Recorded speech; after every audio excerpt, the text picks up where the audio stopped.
The vast expanse of the Pontic steppes in the 3rd century AD witnessed the crystallization of one of history's most formidable Germanic confederations. Along the fertile banks of the Dnieper River, the Greutungi emerged as a distinct political and cultural entity, their settlements stretching across the rich black earth that would sustain their growing population and ambitious warrior aristocracy. These Gothic peoples, while sharing linguistic and cultural roots with their western cousins, the Tervingi, developed their own unique identity shaped by the geographical realities of their eastern homeland and the complex web of relationships with neighbouring steppe peoples. The Greutungi Confederation differed markedly from the Tervingi in both territorial organisation and political structure, where the Tervingi, later known as Visigoths, concentrated their power in the forested regions between the Dniester and Danube rivers. The Greutungi controlled the more expansive territories extending eastward toward the Don River. This geographical distinction proved crucial in shaping their respective destinies.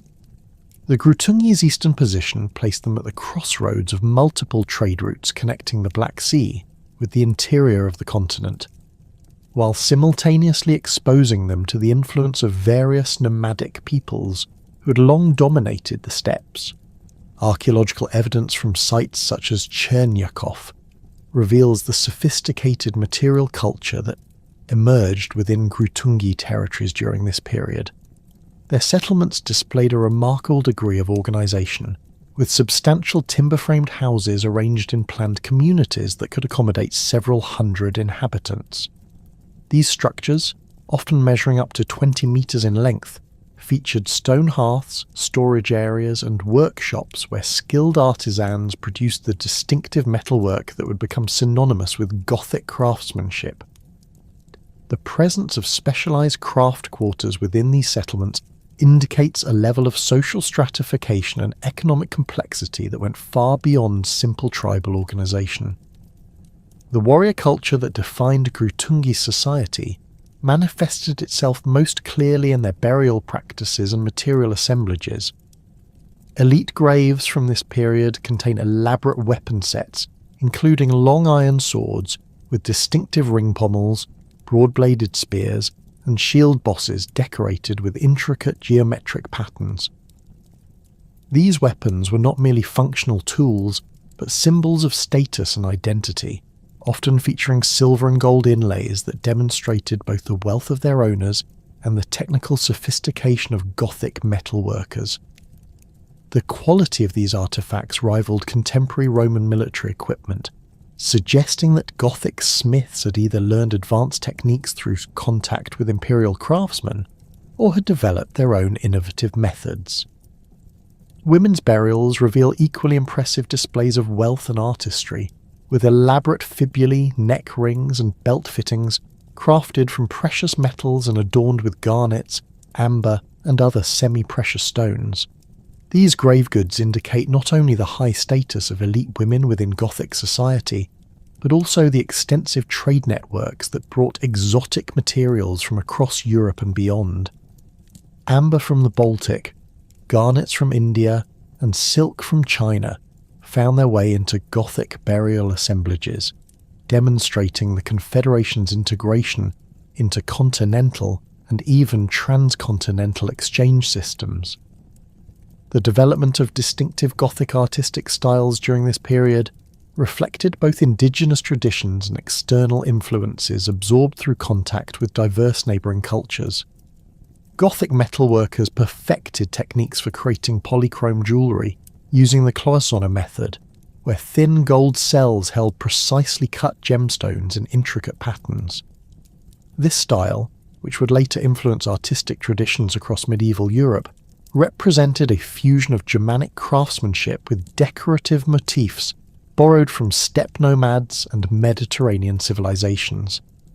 Initial contacts between the Greutungi and the Roman Empire occurred through multiple channels, each contributing to the complex relationship that would define Gothic-Roman interactions for centuries.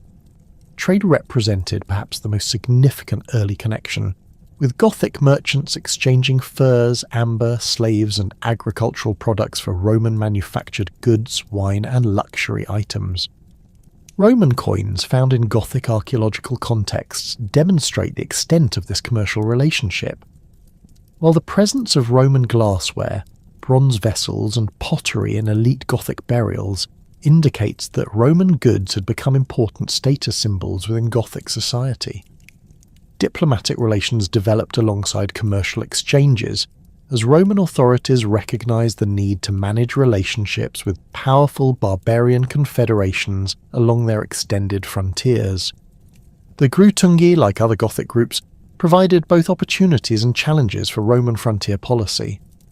Their military strength made them valuable potential allies, but their territorial ambitions and warrior culture also posed constant threats to imperial security.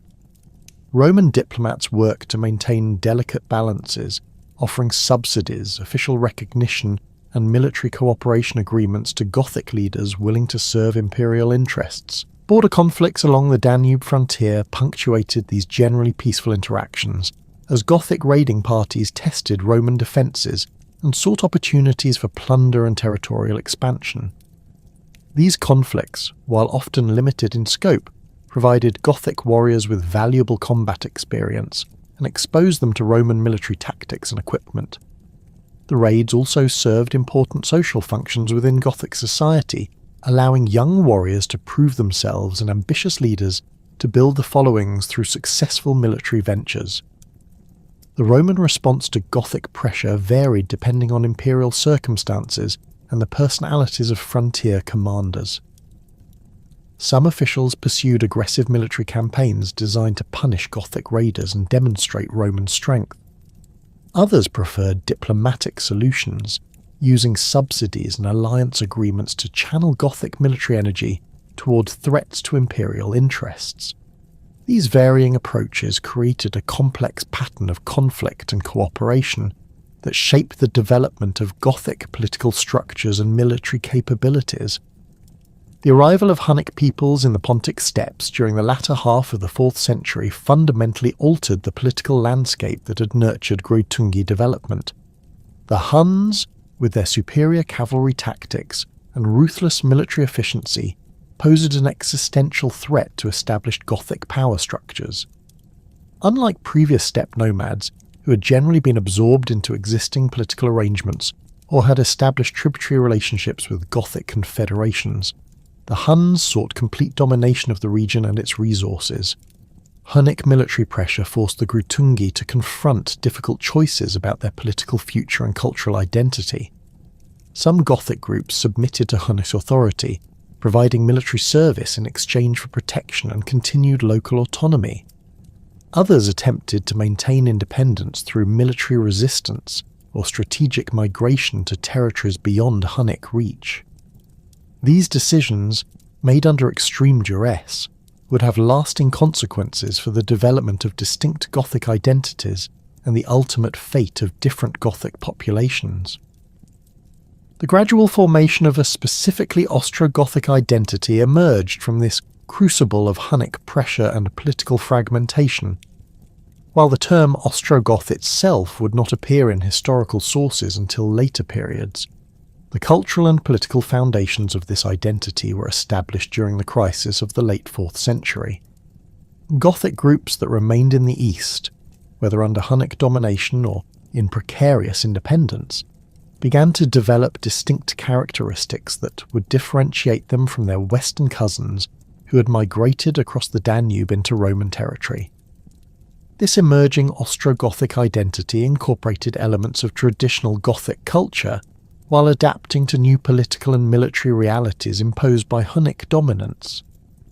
The warrior ethos that had always characterized Gothic society took on new dimensions as Gothic military leaders learned to operate within Hunnic command structures while maintaining their own cultural traditions and political aspirations. The result was a hybrid culture that retained distinctively Gothic elements while incorporating steppe military practices and political concepts that would prove crucial for later Ostrogothic success. The material culture of Gothic groups under Hunnic influence reflected these complex cultural negotiations. Archaeological evidence from this period shows continued production of traditional Gothic artifacts alongside adoption of Hunnic-style weapons and horse equipment. Gothic craftsmen adapted their techniques to produce composite bows, scale armour, and other military equipment associated with steppe warfare, while maintaining their expertise in traditional metalworking and decorative arts. This technological synthesis created the material foundation for the military effectiveness that would characterise later Ostrogothic armies. The social structures that emerged during this period of transition combined Gothic aristocratic traditions with new forms of military organisation learned through service in Hunnic armies. Gothic nobles who successfully navigated the challenges of Hunnic domination often emerged with enhanced military skills and broader political perspectives that would serve them well in later independent ventures. The experience of operating within multi-ethnic military confederations under Hunnic leadership provided valuable lessons in managing diverse populations and coordinating complex military campaigns. The catastrophe that befell the Grutungi Confederation in 375 AD marked one of the most decisive moments in early medieval European history. The Hunnic assault, led by a king whose identity remains shrouded in scholarly debate but whom some sources identify as Balamber, struck with the devastating efficiency that would become the hallmark of steppe warfare.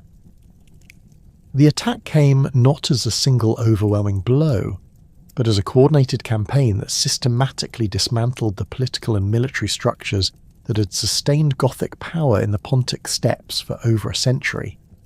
The Hunnic military machine that descended upon the Grutungi represented a revolutionary approach to warfare that the Goths were unprepared to counter.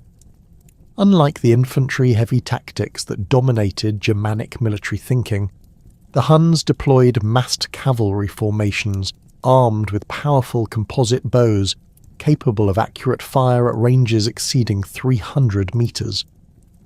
These warriors, mounted on hardy steppe ponies bred for endurance and speed, could strike with lightning rapidity and withdraw before their enemies could organise effective counterattacks.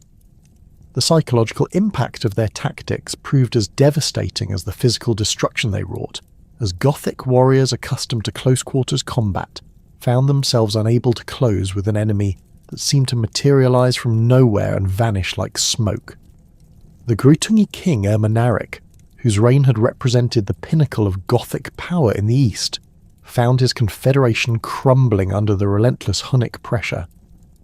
Archaeological evidence from sites across the Dnieper basin shows clear signs of violent destruction during this period, with burned settlements and hastily buried hoards of precious objects marking the path of Hunnic conquest.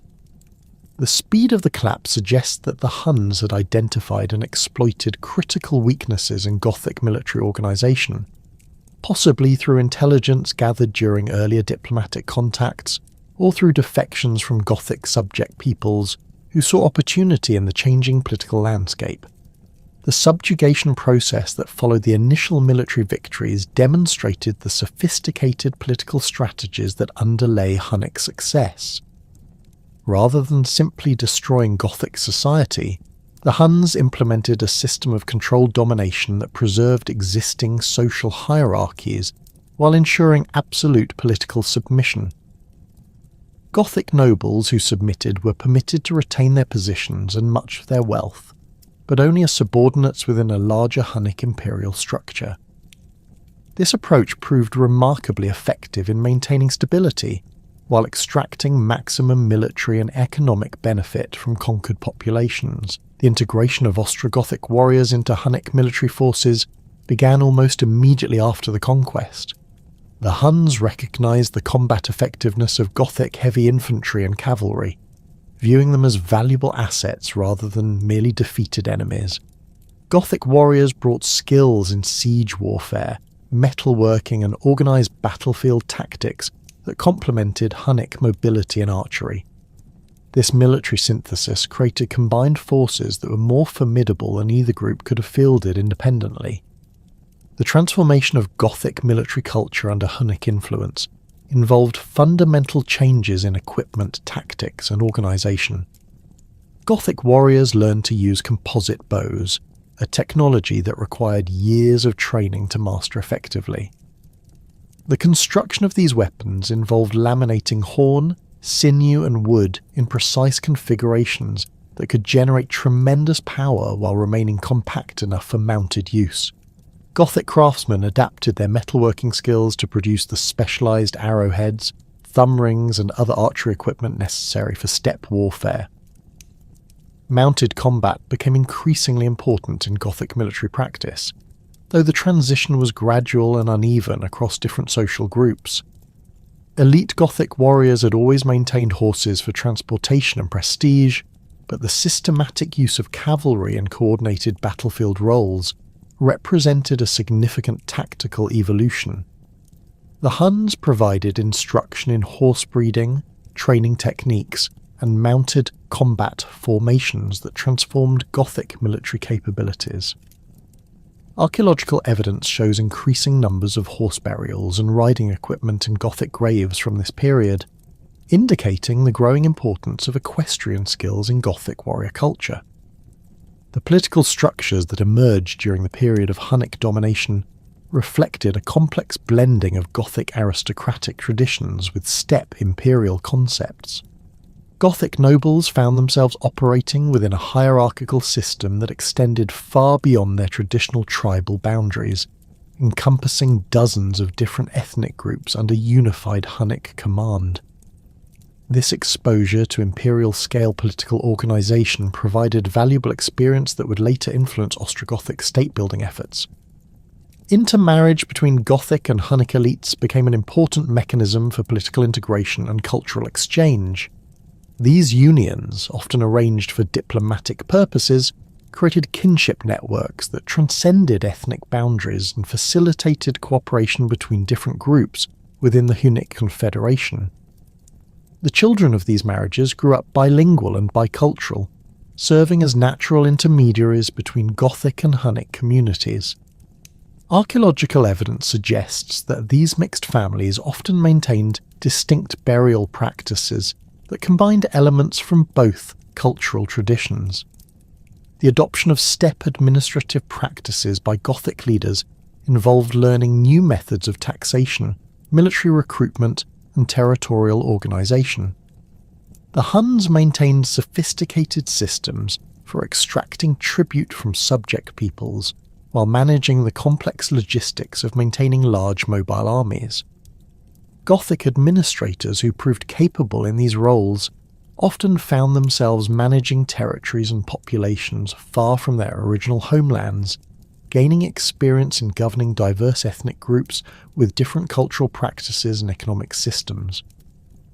Cultural adaptation during this period extended beyond military and political spheres to encompass religious and artistic traditions.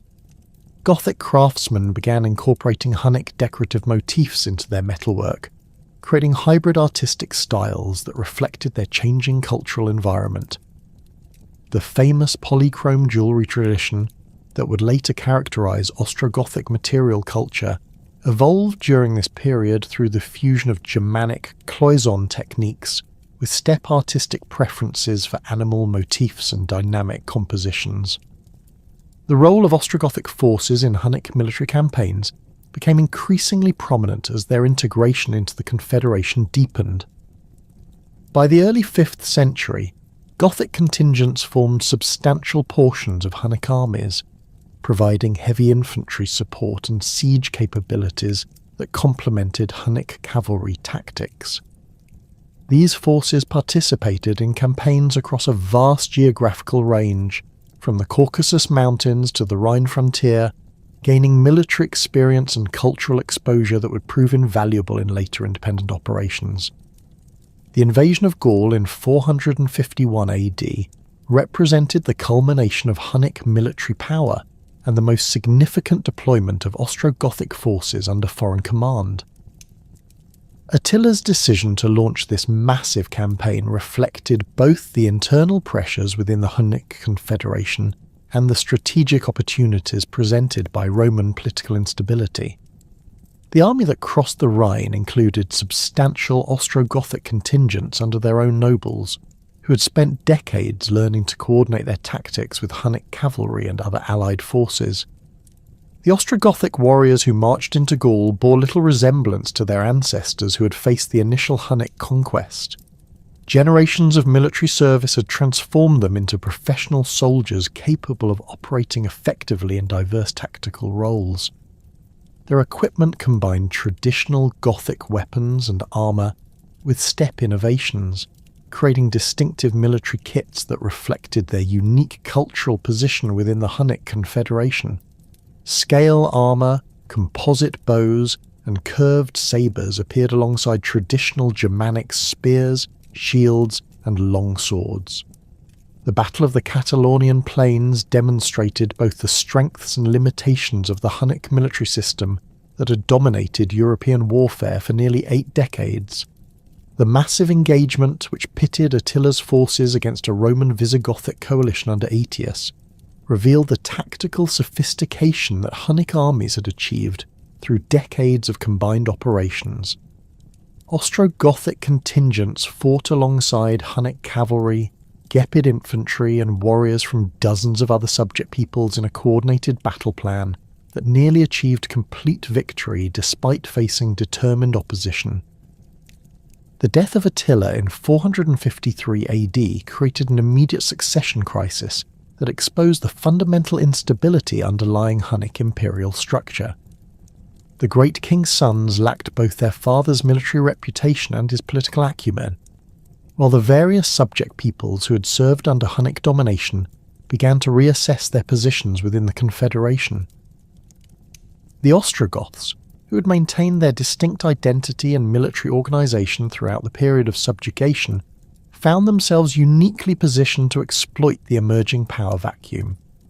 The rebellion that culminated in the Battle of Nidau in 454 AD represented a coordinated effort by multiple subject peoples to break free from Hunnic control.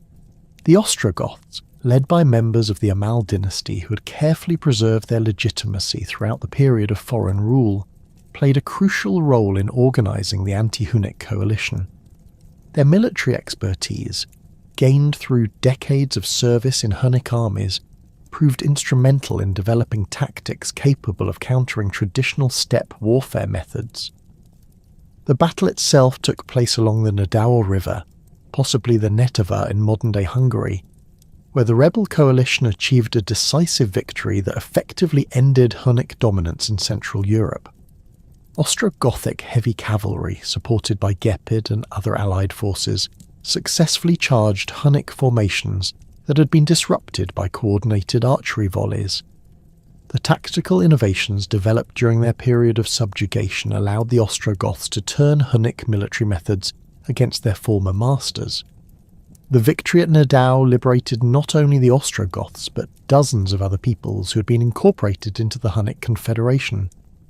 The collapse of Hunnic power created opportunities for territorial expansion and political reorganisation that would reshape the ethnic map of Central and Eastern Europe.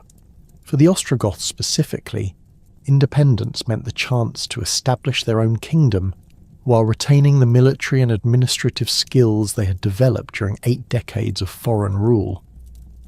The aftermath of Nidau created a power vacuum across the Pannonian Plains that ambitious Gothic leaders rushed to fill. Among the Amal nobles who had preserved their royal bloodline through the decades of Hunnic domination, none possessed greater potential than the infant born around 454 AD to King Theodemir. This child, named Theodoric after his grandfather, entered a world where Gothic independence had been violently reclaimed but remained precariously balanced between resurgent tribal ambitions and the ever-present threat of Roman intervention. Theodemir's position within the fractured post-Hunnic landscape required careful navigation between multiple competing interests.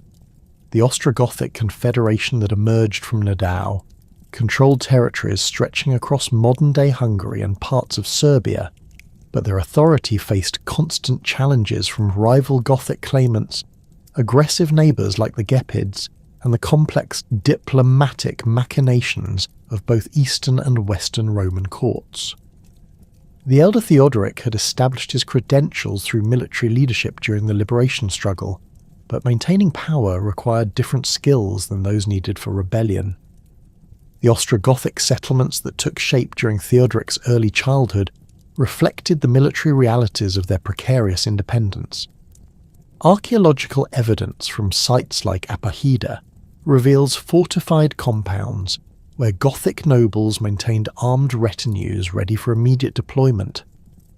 These installations combined traditional Germanic long halls with defensive features learned during the Hunnic period, including earthwork fortifications and strategically positioned horse corrals that could support rapid cavalry deployment. The material culture found in these sites demonstrates the continued fusion of Gothic and steppe traditions, with elaborate metalwork incorporating both Germanic animal motifs and the geometric patterns favoured by nomadic craftsmen. Young Theodoric's education during his earliest years took place within this militarised environment, where the skills necessary for survival included not only traditional aristocratic accomplishments, but also the complex diplomatic awareness required to navigate relationships with multiple Roman courts. Gothic nobles who had served in Hunnic administration brought sophisticated understanding of imperial politics to bear on their children's upbringing, recognising that future success would depend as much on political acumen as military prowess. The boy learned to speak Gothic, Latin, and probably some Greek from an early age, while absorbing the intricate protocols that governed interactions between barbarian kings and Roman officials. The decision to send 7-year-old Theodoric to Constantinople as a hostage around 461 AD represented a calculated gamble by his father Theodomir. The arrangement, negotiated with Emperor Leo I, provided security guarantees for Ostrogothic territories in exchange for the young prince's residence at the imperial court. Such hostage arrangements had become standard diplomatic practice, allowing both sides to demonstrate good faith while providing the Romans with leverage over barbarian behaviour. For Theodoric personally, the arrangement offered unprecedented access to the highest levels of Roman political and military culture. The Constantinople that welcomed young Theodoric was arguably the most sophisticated city in the contemporary world, a metropolis of perhaps 400,000 inhabitants, where the remnants of classical Roman culture blended with Christian theology and the practical demands of governing a vast multi-ethnic empire. The Great Palace complex where Theodoric took up residence covered several acres of prime real estate, overlooking the Bosphorus, its marble halls and mosaic decorations representing the pinnacle of late antique artistic achievement. The contrast with the timber and earthwork compounds of Pannonia must have been overwhelming for a child accustomed to frontier conditions. Imperial court life exposed Theodoric to levels of ceremonial complexity and administrative sophistication that far exceeded anything available in barbarian kingdoms. The elaborate protocols governing imperial audiences, the intricate hierarchy of court officials, and the sophisticated legal procedures that regulated everything from property disputes to military recruitment provided practical lessons in statecraft that no Gothic noble could have learned in their homeland. Daily interactions with senators, generals, and high-ranking clergy gave the young hostage insights into the personalities and motivations that drove imperial policy. The educational curriculum designed for high-ranking hostages included intensive study of classical literature, rhetoric, and military science. Theodoric learned to read and write Latin fluently, studying texts by Caesar, Livy, and Vegetius that provided both historical knowledge and practical guidance for military leadership. His rhetorical training, based on the works of Cicero and Quintilian, taught him to construct persuasive arguments and deliver compelling speeches, skills that would prove invaluable in later diplomatic negotiations. Mathematical and geographical studies provided the technical knowledge necessary for organising large-scale military campaigns and managing complex territorial administrations. Military training within the imperial system exposed Theodoric to tactical concepts and organisational methods that represented centuries of Roman military evolution. The young Gothic prince learned to coordinate infantry and cavalry formations in complex battlefield manoeuvres, to organise siege operations using sophisticated engineering techniques, and to manage the logistical systems that sustained armies operating hundreds of miles from their supply bases. Regular exercises with the palace guard units provided practical experience in commanding disciplined troops trained in Roman methods, while theoretical studies covered everything from fortification design to naval warfare. The religious environment of the imperial court presented Theodoric with his first sustained exposure to Nicene Christianity, though his family's Arian beliefs remained unchanged. The theological debates that occupied much of contemporary intellectual life provided insights into the doctrinal divisions that complicated imperial politics, while the elaborate liturgical ceremonies of Hagia Sophia demonstrated the power of religious symbolism in maintaining imperial authority. These experiences taught Theodoric to navigate religious differences diplomatically while maintaining his own theological convictions. Social interactions with other hostages and young Roman nobles created networks that would influence Theodoric's later career. The imperial court attracted ambitious young men from across the empire and beyond, including Persians, Armenians, and representatives of various barbarian peoples who had negotiated similar arrangements with Constantinople. These relationships provided intelligence about political developments across a vast geographical range while creating potential diplomatic channels for future use. The friendships and rivalries formed during these formative years would resurface decades later in the complex negotiations that characterized late 5th century politics. The return to Pannonia around 471 AD marked Theodoric's transformation from hostage to active participant in Ostrogothic politics. The 20-year-old prince brought with him not only the military and administrative skills acquired through imperial education, but also a sophisticated understanding of Roman strengths and weaknesses that would prove crucial in later campaigns. His father Theodomir had maintained Ostrogothic independence during his son's absence, but the Confederation faced mounting pressures from multiple directions that required fresh approaches to survive and prosper. The political landscape that confronted Theodoric upon his return had grown increasingly complex during his decade-long absence. The Ostrogothic Confederation competed for territory and influence with the Gepids under their king Ardaric, while Syrian and Rugian tribes controlled strategic positions along the Danube frontier. Meanwhile, other Gothic groups under leaders like Theodoric Strabo had established independent power bases that challenged Amal claims to supremacy over all Gothic peoples. These rivalries created opportunities for Roman manipulation, as imperial diplomats played different barbarian factions against each other to prevent any single group from becoming too powerful.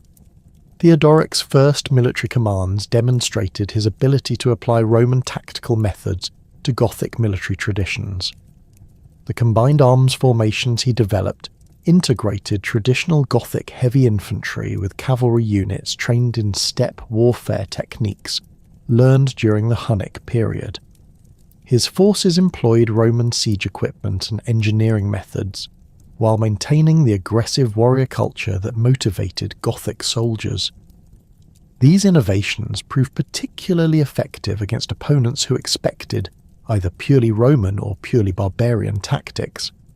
The consolidation of Amal power under Theodoric's leadership required careful balance between military action and diplomatic maneuvering. His campaigns against rival Gothic factions demonstrated superior tactical skills, while his negotiations with Roman officials showed sophisticated understanding of imperial politics. The subsidies and official recognition he secured from Constantinople provided resources for military expansion, while legitimizing Amal claims to leadership over all Ostrogothic peoples. Archaeological evidence from this period shows increasing standardization of military equipment and burial practices across territories under Amal control, suggesting successful efforts to create unified cultural and political identity. The relationship between Theodoric and Emperor Zeno developed into one of the most complex diplomatic partnerships of the late 5th century. Both leaders recognized their mutual dependence while remaining acutely aware of the potential for conflict between their respective ambitions. Zeno needed Gothic military support to counter threats from usurpers and rival barbarian groups, while Theodoric required imperial recognition and subsidies to maintain his position among competing Gothic factions. Their correspondence, preserved in fragmentary form by contemporary chroniclers, reveals sophisticated diplomatic language that masked underlying tensions while facilitating practical cooperation.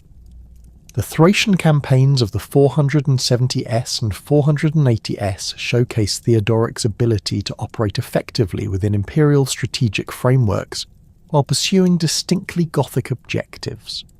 His forces served as imperial allies against various threats to Constantinople's Balkan territories, demonstrating tactical flexibility and operational effectiveness that impressed Roman observers. These campaigns provided valuable experience in coordinating with imperial armies, while offering opportunities to recruit additional Gothic warriors and acquire portable wealth through systematic plundering of enemy territories. The complex manoeuvring that characterized Theodoric's relationship with Theodoric Strabo illustrated the sophisticated political calculations required for success in late 5th century barbarian politics. The two Gothic leaders, both named after the same royal ancestor, represented competing visions of Gothic identity and political organisation. Strabo's faction emphasised accommodation with imperial authority and integration into existing Roman administrative structures, while Theodoric the Amal pursued independent kingdom building that would establish Gothic political autonomy. Their rivalry played out through a series of military confrontations and diplomatic negotiations that tested both leaders' abilities to maintain warrior followings while managing relationships with imperial officials. The death of Theodoric Strabo in 481 AD eliminated Theodoric's primary rival for Gothic leadership, while creating opportunities for territorial expansion and political consolidation. The Amal leader moved quickly to incorporate Strabo's followers into his own confederation, offering generous terms to warriors willing to transfer their allegiances while eliminating potential sources of future opposition. This political merger significantly increased Theodoric's military resources while demonstrating his ability to unite previously hostile Gothic factions under unified command. The negotiations that led to Theodoric's commission to invade Italy represented the culmination of decades of careful diplomatic cultivation and military preparation. Emperor Zeno faced the persistent problem of Odoacer's independent kingdom in Italy, which had effectively removed the Western Roman Empire from imperial control while maintaining nominal recognition of Eastern imperial authority. The Gothic solution offered attractive advantages. Theodoric possessed sufficient military strength to challenge Odoacer successfully, while his departure from the Balkans would remove a potentially dangerous concentration of barbarian power from Constantinople's immediate vicinity. The formal arrangements concluded in 489 AD granted Theodoric imperial authorization to conquer Italy and govern it as Zeno's representative, though the precise terms of this agreement remain deliberately ambiguous. Contemporary sources suggest that both parties understood the arrangement differently, with Zeno expecting continued imperial oversight, while Theodoric anticipated practical independence once military objectives had been achieved. This ambiguity allowed both sides to commit to the arrangement while preserving flexibility for future renegotiation based on actual outcomes. The preparations for the Italian expedition demonstrated Theodoric's organisational capabilities and strategic vision. The force he assembled included not only Gothic warriors, but also their families, livestock and portable possessions, indicating his intention to establish permanent settlement rather than conduct temporary military operations. Archaeological evidence suggests that entire communities participated in this migration, bringing craftsmen, clergy, and agricultural specialists necessary for establishing sustainable territorial control. The logistics of moving perhaps 100,000 people across the Alps required sophisticated planning and coordination that drew upon both Roman administrative methods and traditional Germanic migration practices. The massive Gothic host that descended from the Julian Alps in late summer 489 AD represented the culmination of Theodoric's decades-long preparation for independent kingship.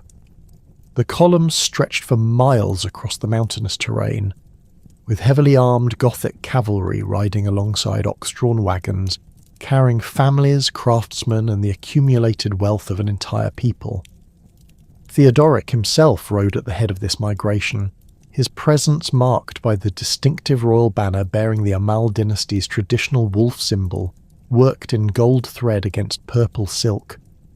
The army that followed him numbered approximately 20,000 warriors, supported by auxiliary forces recruited from various allied tribes who had chosen to join the Italian venture rather than remain in the increasingly crowded Balkan territories.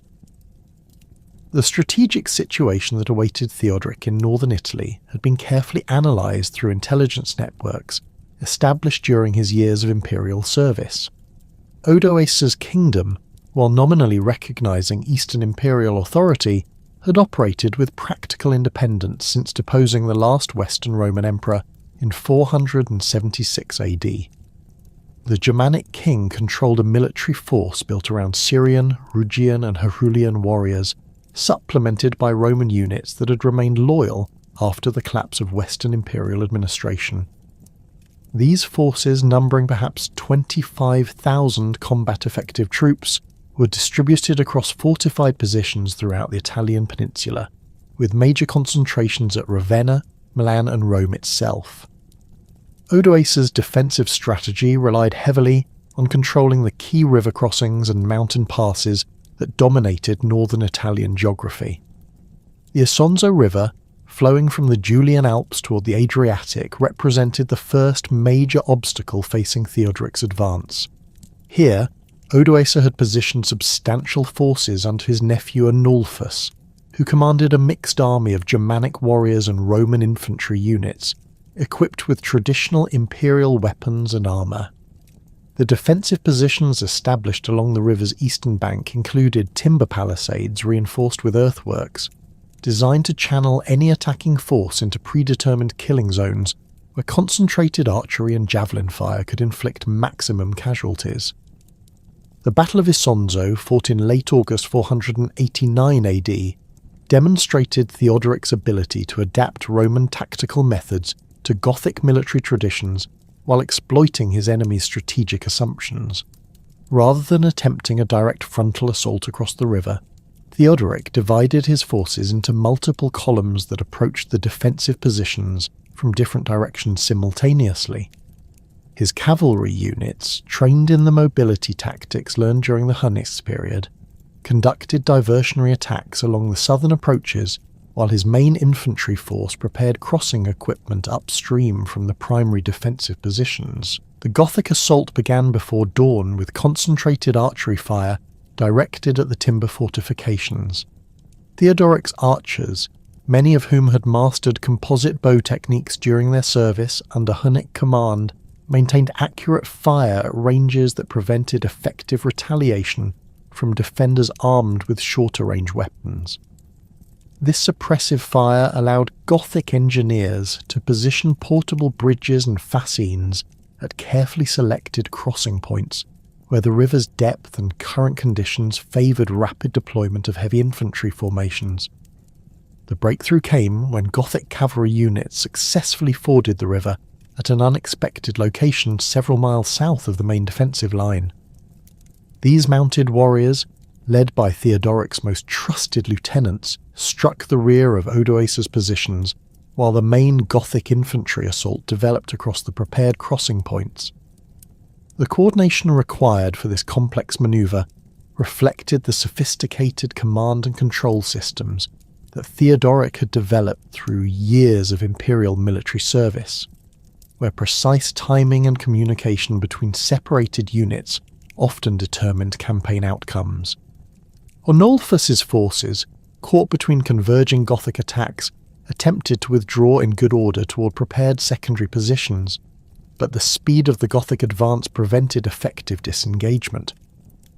The retreat quickly devolved into a rout as Gothic cavalry pursued fleeing infantry across the open terrain beyond the river valley. Archaeological evidence from sites along the probable battle route shows scattered weapon deposits and hastily buried coin hoards, suggesting that the defeat was both sudden and complete. Contemporary chroniclers reported that Anulfus himself barely escaped capture, reaching Odoacer's main army with only a fraction of his original force intact. The victory at Isonzo provided Theodoric with immediate strategic advantages beyond the elimination of organised resistance in northeastern Italy. The captured equipment and supplies significantly augmented Gothic military capabilities, while the psychological impact of defeating Odoacer's nephew demonstrated that the invading army possessed both tactical sophistication and battlefield effectiveness. More importantly, the speed and decisiveness of the victory encouraged local Italian populations to view Theodoric as a credible alternative to Odoacer's increasingly unpopular regime. The advance toward Verona revealed the complex relationship between Gothic military objectives and the political realities of governing a diverse Italian population. As Theodoric's army moved through the fertile plains of the Veneto, his commanders faced constant decisions about how to treat civilian populations whose cooperation would be essential for long-term territorial control. The Gothic king had issued strict orders prohibiting unauthorized plundering and violence against non-combatants, recognizing that his ultimate success depended on convincing Italian landowners and urban populations that Gothic rule would provide stability and security rather than chaos and exploitation. These restraints on military behaviour reflected Theodoric's sophisticated understanding of the administrative challenges involved in governing a complex society with established legal traditions and economic systems. Unlike simple raiding expeditions where immediate plunder represented the primary objective, the Italian campaign aimed at establishing permanent territorial control that would require ongoing cooperation from existing administrative, religious and commercial elites. The discipline maintained by Gothic forces during their advance demonstrated their commanders' ability to subordinate short-term military advantages to longer-term political objectives. The approach to Verona in September 489 AD brought Theodoric face-to-face with Odoacer himself, who had assembled the largest army available for a decisive confrontation. The Germanic king had recognised that allowing the Gothic invasion to proceed unopposed would inevitably result in the loss of his kingdom, making a major battle unavoidable despite the tactical risks involved.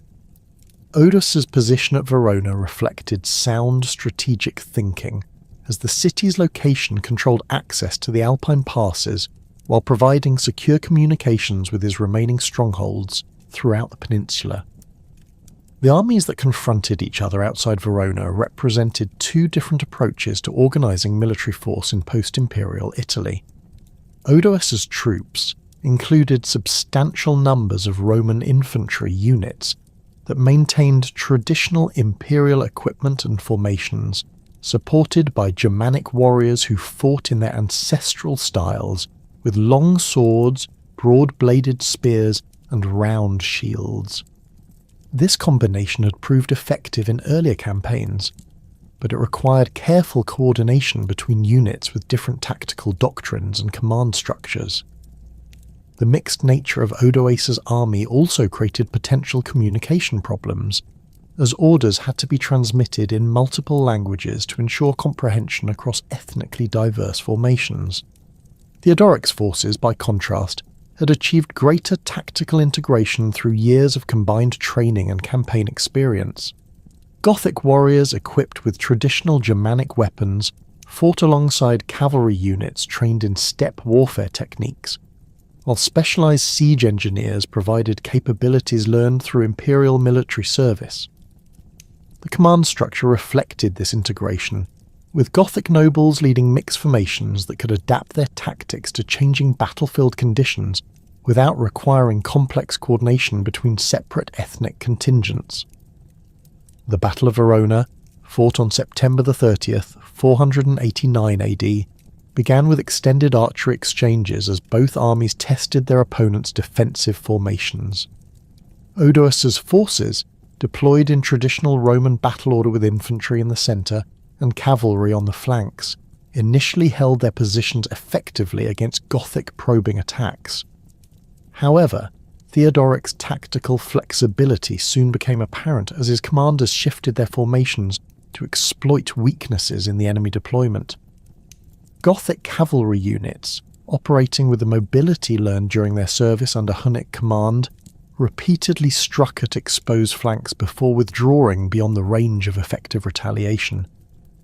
The decisive moment came when Theodoric personally led a cavalry charge against Odoacer's left wing, where communication problems between Roman and Germanic units had created gaps in the defensive line. The Gothic king's presence at the critical point of attack provided both tactical leadership and psychological inspiration for his warriors, who pressed their advantage with the ferocity that had characterized Germanic warfare for centuries. Contemporary accounts describe Theodoric fighting in the front ranks with his traditional longsword, his distinctive armour marking him as a target for enemy missiles, while inspiring his followers to extraordinary efforts. Odoacer's army, despite fierce resistance, could not maintain cohesion under the sustained Gothic pressure. The breakthrough on the left wing allowed Theodoric's cavalry to roll up the entire defensive line, forcing a general retreat that quickly became a rout. The fleeing troops abandoned their equipment and supplies in their haste to escape, providing the Goths with substantial quantities of weapons, armour, and provisions that would prove valuable in subsequent operations. Archaeological excavations in the vicinity of Verona have uncovered weapon caches and coin hoards that likely date to this battle, confirming the scale of Odoacer's defeat. The aftermath of Verona demonstrated Theodoric's growing political sophistication as he balanced military success with the diplomatic requirements of governing a complex society. Rather than pursuing the defeated army immediately, he devoted several weeks to consolidating control over northern Italy and establishing administrative arrangements that would ensure continued local cooperation. Gothic administrators, many of whom had learned Roman bureaucratic methods during their imperial service, worked to maintain existing tax collection systems while adapting them to support the new regime's military and political requirements. The treatment of captured Roman senators and other high-ranking officials revealed Theodoric's strategy for managing the Italian aristocracy, whose support would be essential for long-term stability. Rather than executing or imprisoning these potential rivals, the Gothic king offered them positions within his emerging administration, recognizing their expertise in legal, financial, and diplomatic matters that Gothic nobles lacked. This policy of selective integration allowed Theodoric to benefit from Roman administrative experience, while demonstrating that Gothic rule would respect traditional social hierarchies and legal procedures. The Catholic Church's response to Gothic conquest presented particular challenges, as Theodoric's Arian Christianity differed fundamentally from the Nicene orthodoxy that dominated Italian religious life. However, the Gothic king's policy of religious toleration, learned through observation of imperial practices during his years in Constantinople, prevented theological differences from becoming sources of active resistance.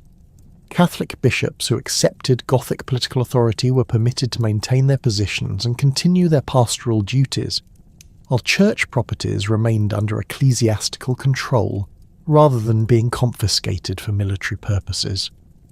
The siege of Ravenna, beginning in early 490 AD, represented the culmination of Theodoric's Italian campaign and the ultimate test of his military capabilities.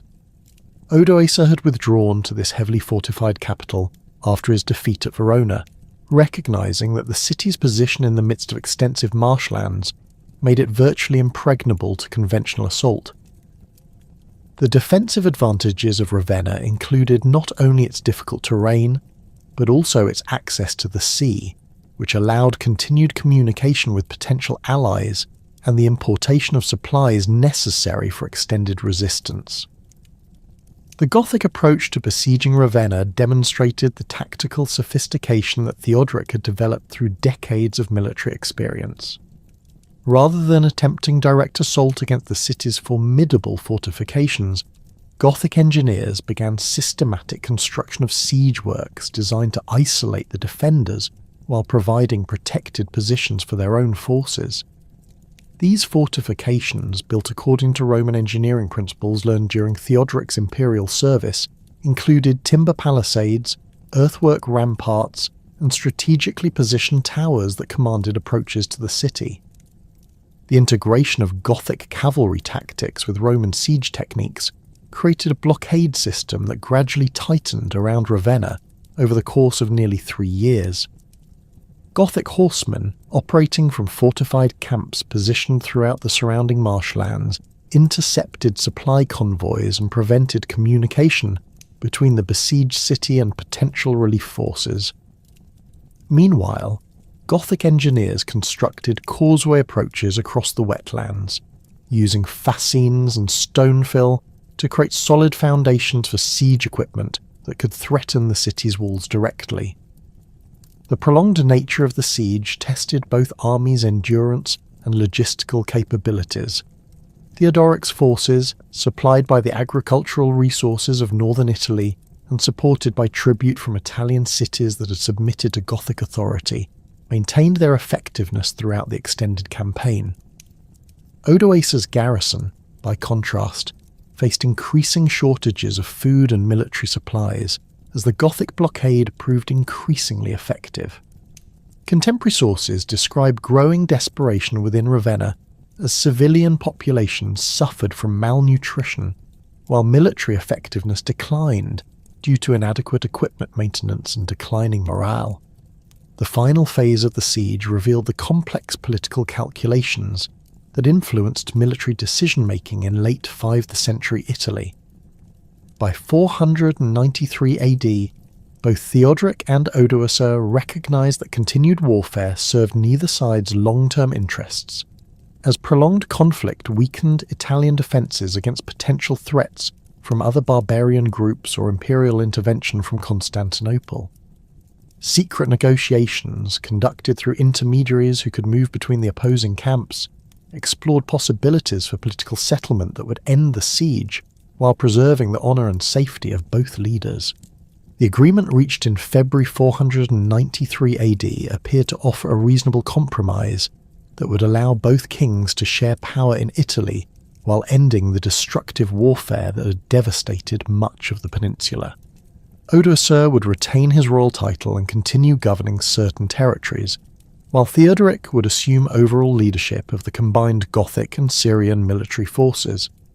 This arrangement reflected the complex realities of post-imperial politics, where practical power sharing often proved more effective than attempts to achieve complete military victory. The banquet held at Ravenna on March 15th, 493 AD, ostensibly to celebrate the new political arrangement, became instead the scene of Odoacer's assassination. Theodoric, either acting on predetermined plans or responding to immediate circumstances that threatened the stability of the agreement, killed his rival with his own sword during the feast. Contemporary accounts provide conflicting details about the specific events that led to this violence, but the outcome was clear. Theodoric had eliminated his primary rival for control of Italy, while demonstrating to potential opponents that he possessed both the will and capability to use decisive force when necessary. The murder of Odoacer, followed immediately by the systematic elimination of his principal supporters, established Theodoric as the undisputed ruler of Italy. The Gothic king's assumption of the title Rex Italiae marked the formal beginning of Ostrogothic royal authority over the Italian peninsula, though the practical challenges of governing this complex territory would require decades of careful political and administrative development. The conquest that had begun with the crossing of the Isonzo River had culminated in the establishment of the most successful barbarian kingdom in post-imperial Europe.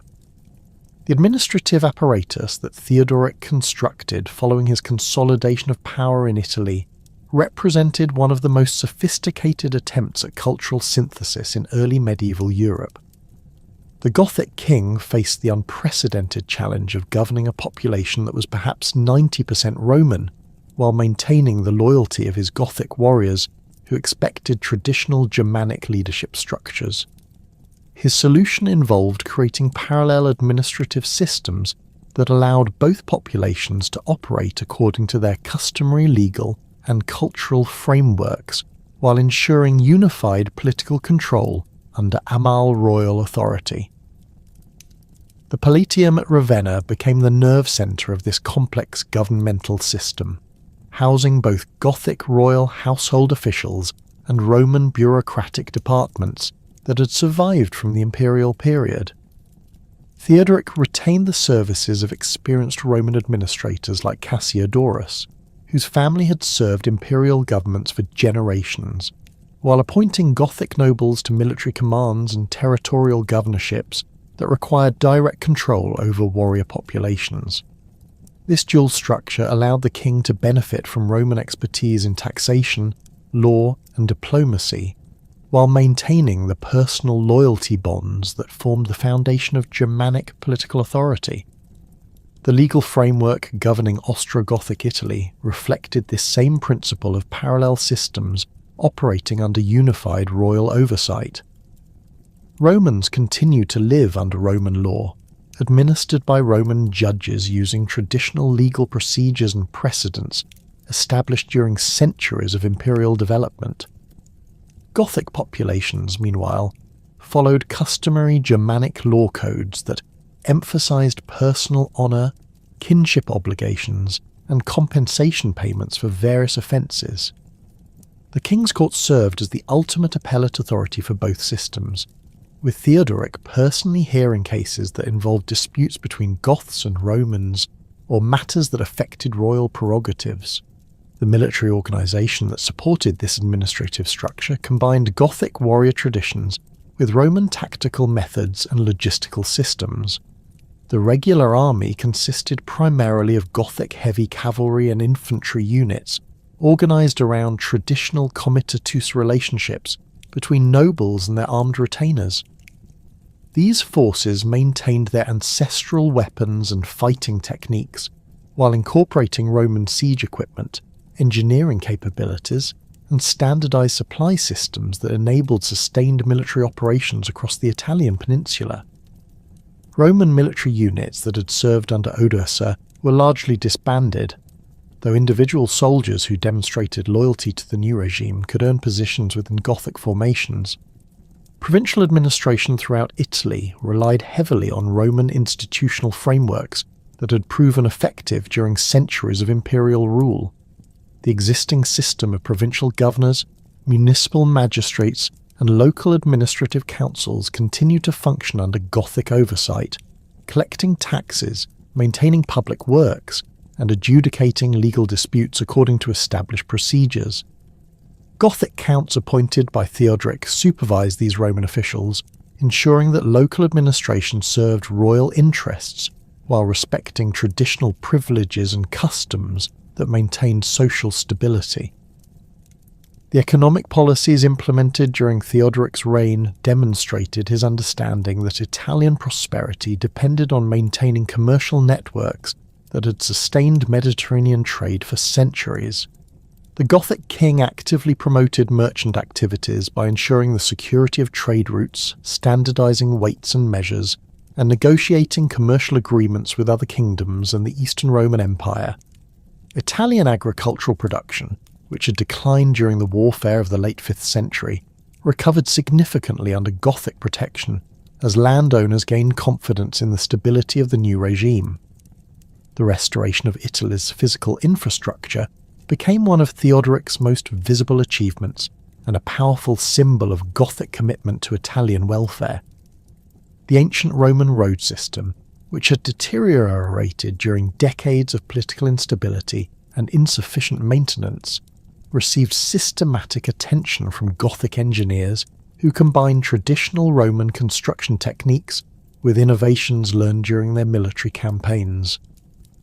The Via Flaminia, connecting Rome with Ravenna, underwent extensive reconstruction that included new bridges, improved drainage systems, and reinforced roadbeds capable of supporting heavy military traffic. Aqueduct restoration projects throughout the Italian peninsula demonstrated the Gothic regime's commitment to urban welfare and its ability to mobilise the technical expertise necessary for complex engineering undertakings. The ancient aqueducts serving Rome, Milan and other major cities had suffered from neglect and deliberate damage during the political upheavals of the previous century.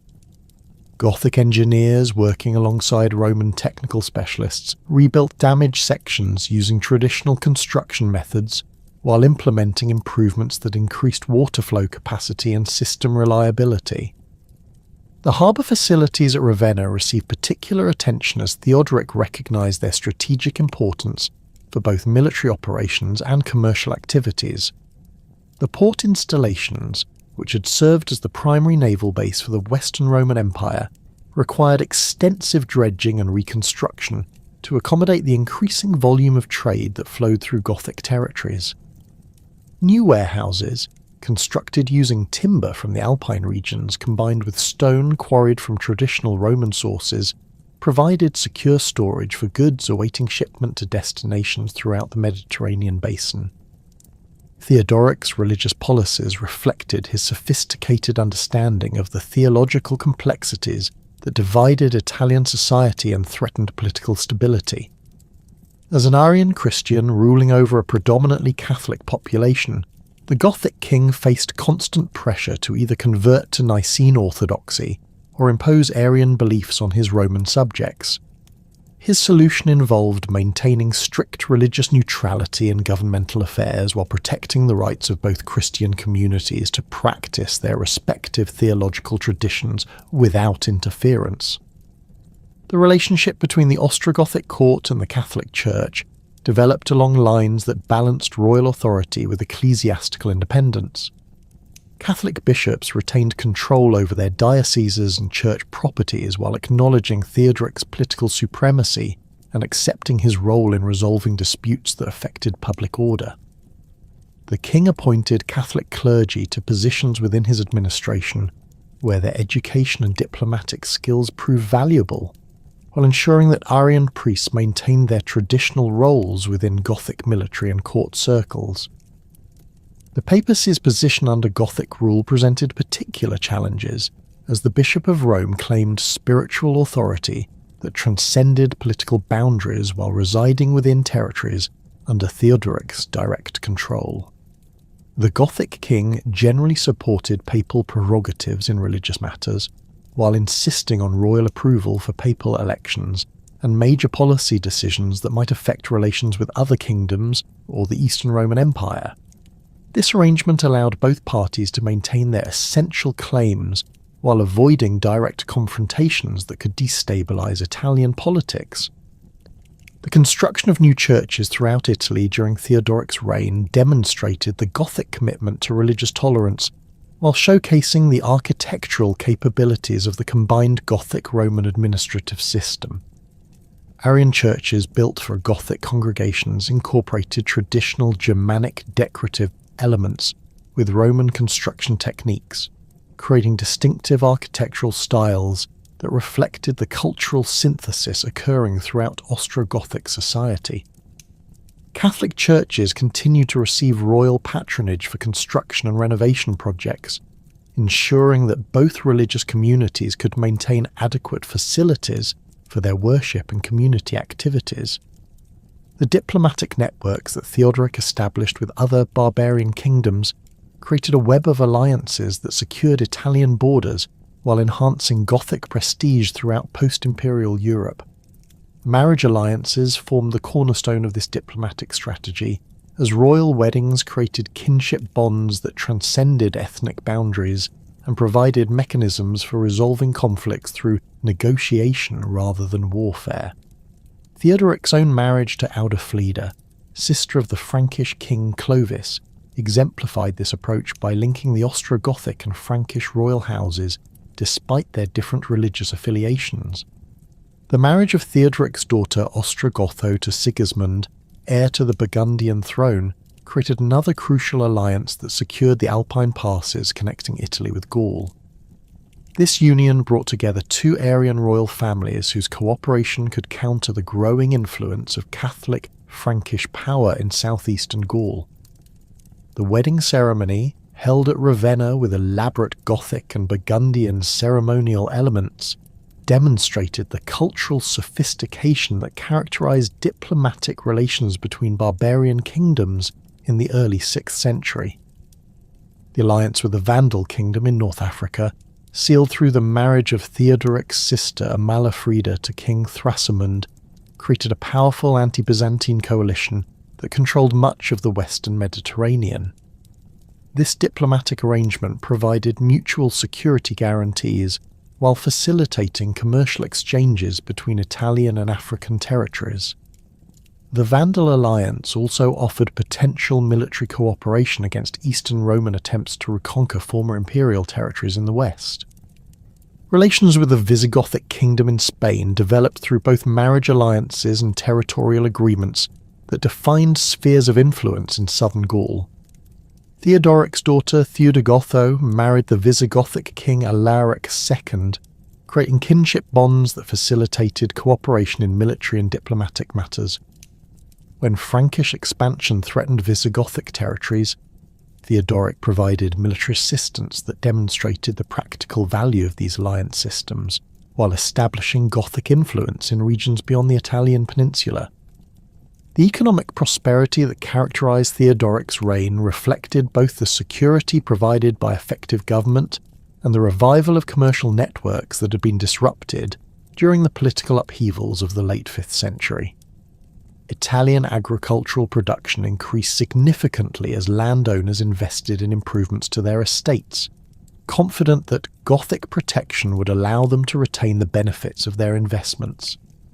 The cultivation of new lands, particularly in the Po Valley, where Gothic settlers had established agricultural communities, expanded the kingdom's food production capacity while providing economic opportunities for both Gothic and Roman populations.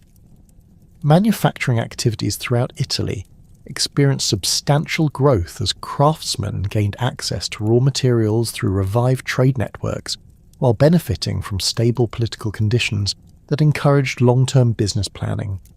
Textile production, centered in cities like Milan and Florence, supplied both domestic markets and export trade with other Mediterranean regions. Metalworking shops in Rome and other urban centres produced weapons, tools and decorative objects that combined traditional Roman techniques with Gothic artistic preferences, creating distinctive products that found markets throughout barbarian Europe. The monetary system established under Gothic rule maintained Roman standards and denominations, while featuring royal imagery that proclaimed Theodoric's authority throughout Italian territories. Gold solidi bearing the king's portrait and titles circulated alongside Byzantine coins, creating a stable currency system that facilitated both local commerce and international trade. The continued operation of mints in Rome, Milan and Ravenna ensured adequate supplies of coinage, while providing visible symbols of Gothic sovereignty that reinforced royal authority in daily economic transactions. Commercial relations with the Eastern Roman Empire developed despite underlying political tensions between Theodoric and successive Byzantine emperors. Italian merchants maintained access to Constantinople's markets, while Byzantine goods continued to flow into Italian territories, creating mutual economic benefits that both sides recognized as valuable regardless of their political differences. The Gothic court's diplomatic correspondence with Constantinople, preserved in the letters of Cassiodorus, reveals the complex negotiations required to maintain these commercial relationships, while managing competing territorial claims and religious disputes. The cultural achievements of Theodoric's reign reflected the successful integration of Gothic and Roman intellectual traditions under royal patronage that encouraged learning and artistic production. The court at Ravenna became a centre of scholarship where Gothic nobles and Roman intellectuals collaborated on literary projects that preserved classical knowledge while adapting it to contemporary political and social needs. The translation of Latin texts into Gothic script, undertaken by scholars like Jordanes, ensured that traditional Germanic culture could coexist with Roman literary heritage. Architectural projects throughout Italy during this period demonstrated the synthesis of Gothic and Roman building traditions that characterized Ostrogothic material culture. The palace complex at Ravenna, expanded and renovated under Theodoric's direction, incorporated traditional Roman architectural elements with Germanic decorative motifs that proclaimed royal identity while respecting Italian aesthetic preferences. Churches, public buildings and private residences constructed during this period displayed similar combinations of cultural influences that reflected the broader social integration occurring throughout the kingdom. The educational system that developed under Gothic rule preserved Roman pedagogical traditions while adapting them to serve the needs of a culturally diverse society. Schools in major cities continued to teach classical rhetoric, grammar, and literature using traditional Roman curricula, while Gothic nobles increasingly sent their children to these institutions to acquire the skills necessary for administrative and diplomatic careers. This educational integration created a generation of Gothic and Roman elites who shared common intellectual foundations despite their different ethnic backgrounds. The intellectual renaissance that flourished under Theodoric's patronage represented one of the most remarkable achievements of early medieval Europe, as Gothic royal resources supported the preservation and transmission of classical learning through a generation of scholars whose work would influence European culture for centuries. The court at Ravenna became a magnet for educated Romans who recognized that the barbarian king offered better protection for traditional scholarship than the increasingly unstable political conditions in other regions of the former Western Empire. These intellectuals found in Theodoric a ruler who understood the practical value of Roman administrative expertise while genuinely appreciating the cultural heritage that classical education represented. Anicius Manlius Severinus Boethius emerged as perhaps the most significant figure in this intellectual flowering, his career embodying the successful synthesis of Roman philosophical traditions with the practical demands of Gothic governance.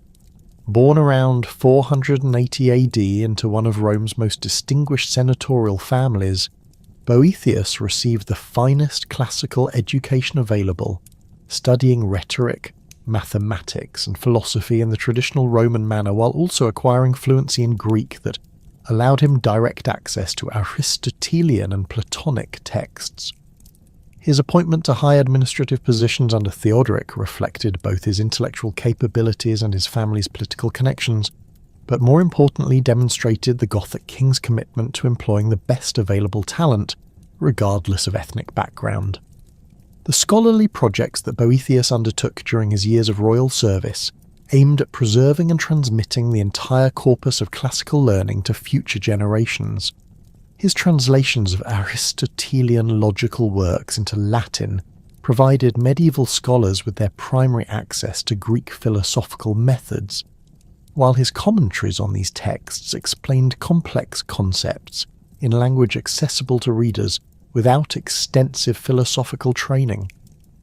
The mathematical treatises he composed covering arithmetic, geometry, and music theory became standard textbooks in European schools for over 500 years, their clear explanations and systematic organization making abstract concepts comprehensible to students throughout the medieval period. The administrative responsibilities that occupied much of Boethius's time involved managing the complex financial systems that supported Theodoric's government, while maintaining the delicate balance between Gothic military needs and Roman civilian expectations. His position as Magister Officiorum required oversight of the entire palace bureaucracy, coordinating the activities of dozens of departments that handled everything from tax collection to diplomatic correspondence. The efficiency with which these systems operated under his supervision demonstrated that Roman administrative methods remained highly effective when properly implemented, even under barbarian political authority. The theological works that Boethius produced during this period reflected his attempt to reconcile classical philosophical reasoning with Christian doctrine, creating intellectual frameworks that would influence medieval theology for centuries. His treatises on the Trinity employed Aristotelian logical methods to analyze complex theological questions, while his discussions of divine providence and human free will addressed fundamental problems that concerned both classical philosophers and Christian thinkers. These works demonstrated that Gothic patronage could support the highest levels of intellectual inquiry, as royal resources enabled scholars to pursue complex theoretical investigations without concern for immediate practical applications. Magnus Aurelius, Cassiodorus' senator, represented another dimension of the intellectual synthesis occurring under Gothic rule, his career spanning both administrative service and scholarly achievement in ways that demonstrated the compatibility of practical governance with serious learning. Born around 485 AD into a family that had served Roman governments for generations, Cassiodorus inherited both the administrative skills and cultural knowledge that made him invaluable to Theodoric's regime. His appointment as quaestor, responsible for drafting official documents and royal correspondence, placed him at the centre of Gothic diplomatic and administrative activities, while providing opportunities to observe the workings of barbarian kingship from the highest levels. The official letters that Cassiodorus composed on Theodoric's behalf, later collected in his Variae, provide unparalleled insights into the daily operations of the Ostrogothic Kingdom, while demonstrating the sophisticated rhetorical skills that Roman education continued to produce. These documents, addressing everything from judicial appointments to public works projects, reveal the king's attention to administrative detail while showcasing the classical learning that informed Gothic governmental practices. The elaborate Latin prose in which these letters were composed served both practical and symbolic functions, conducting official business while proclaiming the cultural sophistication of the Gothic court to audiences throughout the Mediterranean world.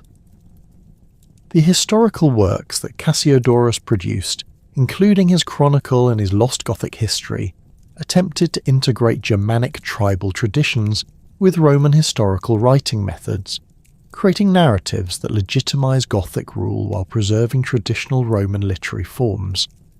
His chronicle provided a comprehensive overview of world history, from creation to his own time, placing Gothic achievements within the broader context of divine providence and historical development. The Gothic history, known primarily through its influence on Jordanes' later Getica, presented the Ostrogoths as worthy successors to Roman imperial authority, emphasizing their military virtues and cultural achievements, while minimizing the violent aspects of their conquest of Italy. The educational institutions that Cassiodorus established at his monastery of Vivarium represented his most lasting contribution to European intellectual development, creating systematic programs for preserving and transmitting classical learning through the turbulent centuries that followed the collapse of Roman political authority. The library he assembled contained both pagan classical texts and Christian theological works, recognizing that complete education required familiarity with the entire heritage of Mediterranean civilization. The copying workshops he organized employed dozens of scribes who produced manuscripts that preserved essential texts through the political upheavals of the early medieval period. Quintus Aurelius Memmius Symmachus embodied the continuation of traditional Roman senatorial culture under Gothic rule, his career demonstrating that aristocratic families could maintain their social positions and cultural values while accepting barbarian political authority. Born into one of Rome's most prestigious families around 460 AD, Symmachus inherited not only vast landed wealth, but also the cultural expectations that accompanied senatorial status, including patronage of learning, support for traditional religious practices, and maintenance of the elaborate social rituals that defined aristocratic identity. His relationship with Theodoric reflected the mutual benefits that could result from cooperation between Gothic royal authority and Roman aristocratic resources. The literary patronage that Symmachus provided supported both established scholars and promising younger intellectuals who might otherwise have lacked resources to pursue their studies. His private library, one of the largest in contemporary Italy, contained rare manuscripts that attracted scholars from across Europe while providing research materials for projects that advanced understanding of classical literature and philosophy. The scholarly gatherings held at his Roman mansion created informal academies where intellectual discussions flourished under conditions of luxury and security that encouraged serious inquiry into complex theoretical questions. The political activities that occupied Symmachus during the later years of Theodoric's reign involved him in the religious controversies that increasingly complicated relations between the Gothic kingdom and the Eastern Roman Empire. His appointment as papal envoy to Constantinople in 525 AD reflected both his diplomatic skills and his family's traditional connections with imperial court circles, but the mission's failure contributed to the deteriorating relationship between Theodoric and his Roman subjects that would characterize the final years of Gothic rule. The accusations of treason that led to his execution alongside Boethius demonstrated the fragility of the cultural synthesis that had flourished during the kingdom's golden age. The architectural achievements that marked Theodoric's reign represented the most visible expressions of the cultural fusion occurring throughout Ostrogothic society, as royal building projects combined Germanic symbolic requirements with Roman engineering capabilities and Italian aesthetic preferences. The mausoleum of Theodoric in Ravenna, begun around 520 AD, embodied this synthesis in its unique design that incorporated elements from multiple architectural traditions while creating something entirely new.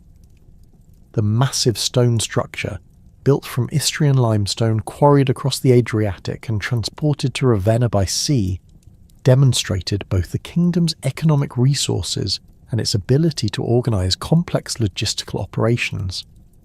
The construction techniques employed in the mausoleum revealed the sophisticated engineering capabilities that Gothic builders had developed through collaboration with Roman craftsmen and architects.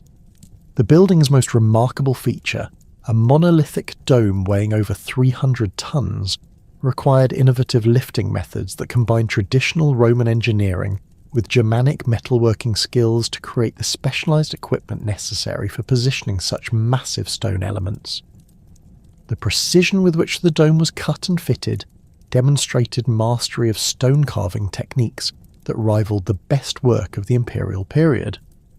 The decorative elements incorporated into the mausoleum's design reflected the cultural preferences of both Gothic and Roman traditions, while creating distinctive artistic expressions that belonged fully to neither. The exterior walls featured carved friezes depicting traditional Germanic animal motifs, executed with the technical precision characteristic of Roman sculptural workshops, while the interior spaces incorporated mosaic decorations that combined Christian symbolic elements with secular themes drawn from classical mythology. These decorative programs required close collaboration between artists from different cultural backgrounds, each contributing specialized skills to create unified artistic statements. The symbolic significance of the mausoleum extended far beyond its function as a royal tomb, serving as a permanent monument to Gothic legitimacy and cultural achievement that would outlast the kingdom itself. The building's prominent position within Ravenna's urban landscape proclaimed royal authority to daily viewers, while its architectural sophistication demonstrated that barbarian rulers could patronize projects rivaling the greatest achievements of imperial Rome.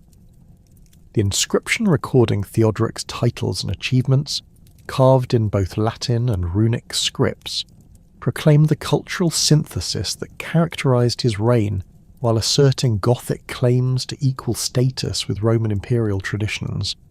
The restoration projects that Theodoric sponsored throughout Italy demonstrated his commitment to preserving the physical infrastructure that supported Italian prosperity while showcasing Gothic capabilities in managing complex engineering undertakings.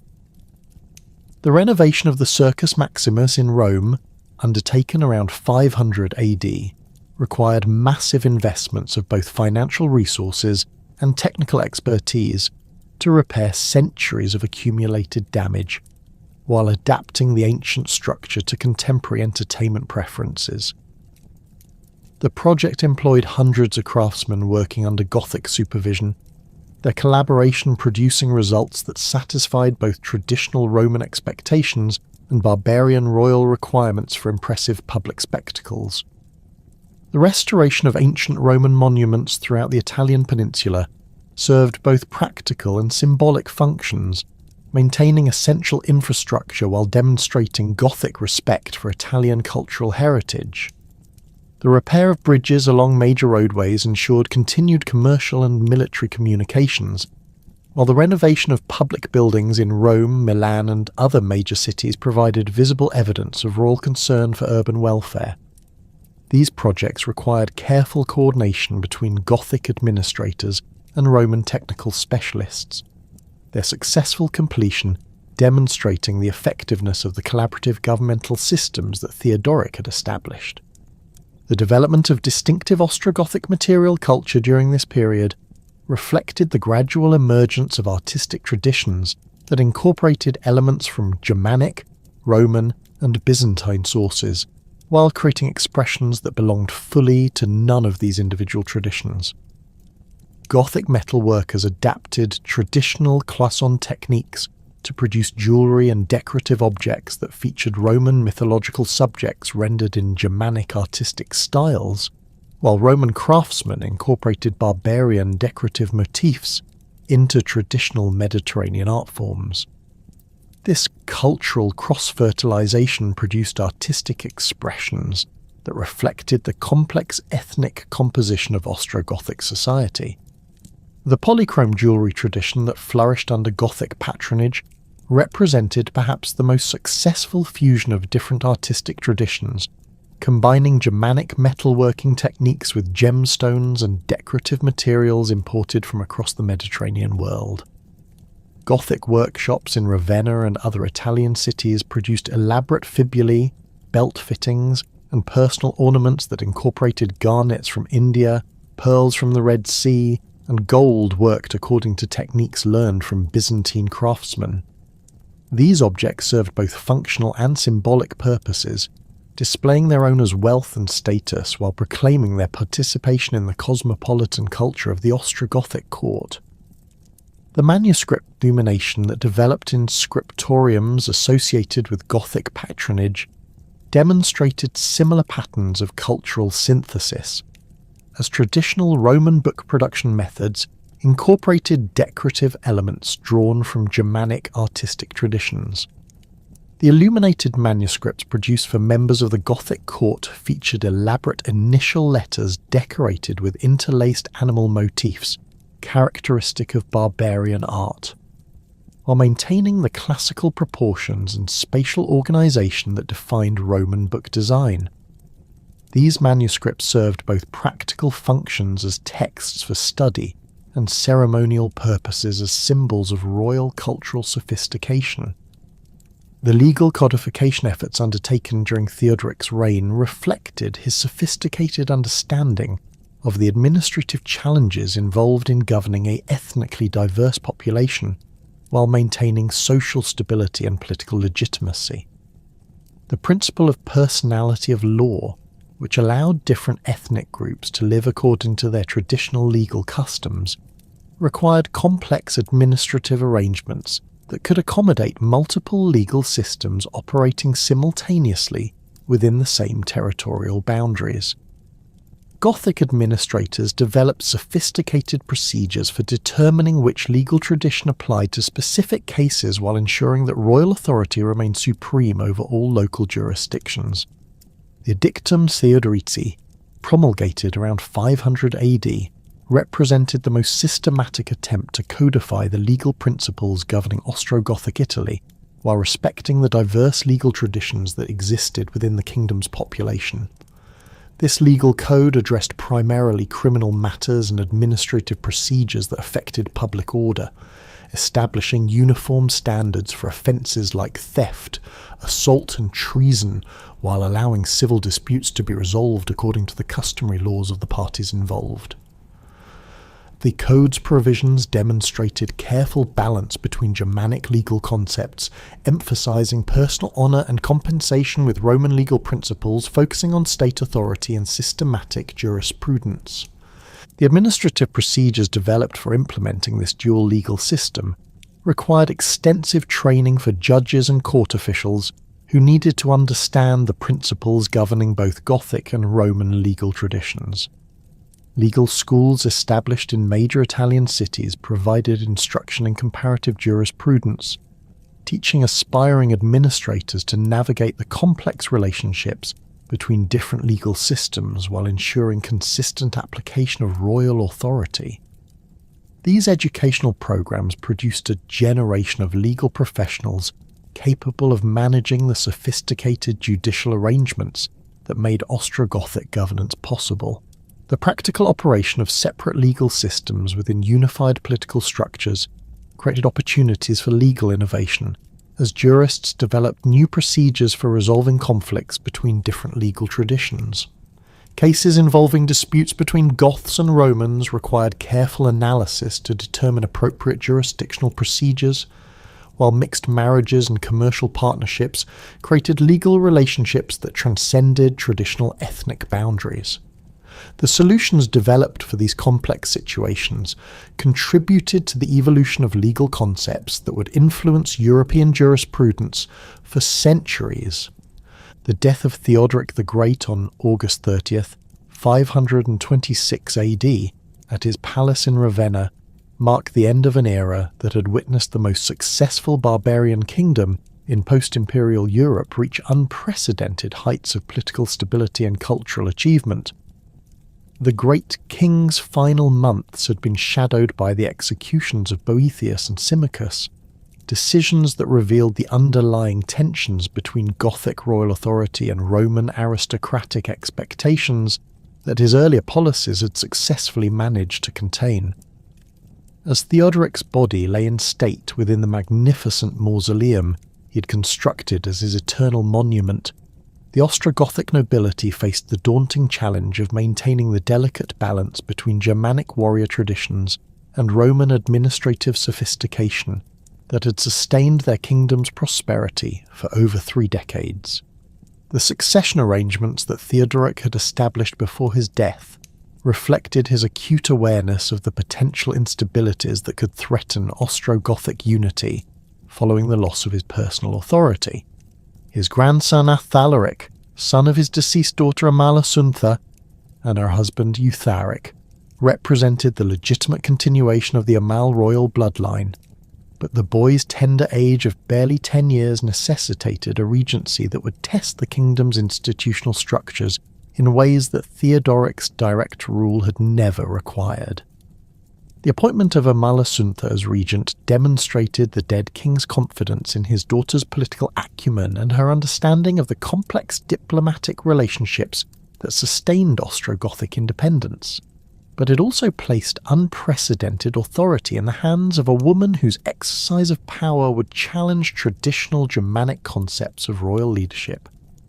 Amalasuntha's education and preparation for political responsibility had been exceptional even by the standards of the sophisticated Ostrogothic court.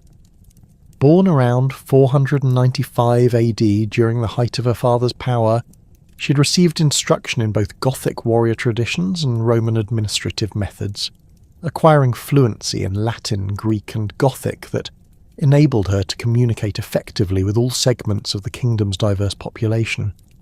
Her marriage to Eutharic, a Gothic noble of royal Amal lineage, who had been recalled from Spain specifically to strengthen dynastic succession, had been carefully arranged to combine political necessity with personal compatibility, producing not only the required heir, but also a partnership that demonstrated successful integration of Gothic and Roman cultural elements.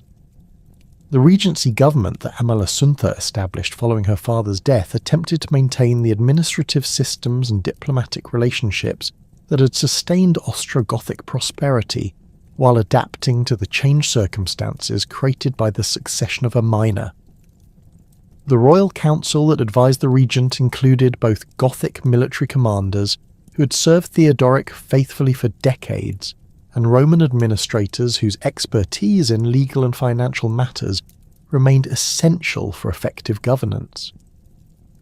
This collaborative approach initially proved successful in maintaining internal stability and external security, as potential rivals recognized that any attempt to challenge the regency would face unified opposition from the kingdom's established political elite.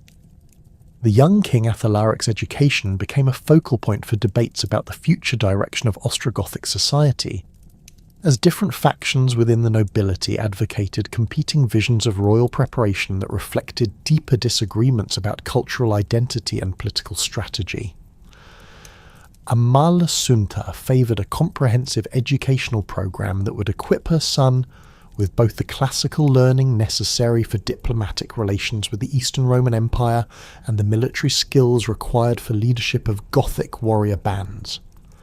This approach emphasised the cultural synthesis that had characterised Theodoric's reign, viewing intellectual sophistication and martial prowess as complementary rather than competing elements of royal authority.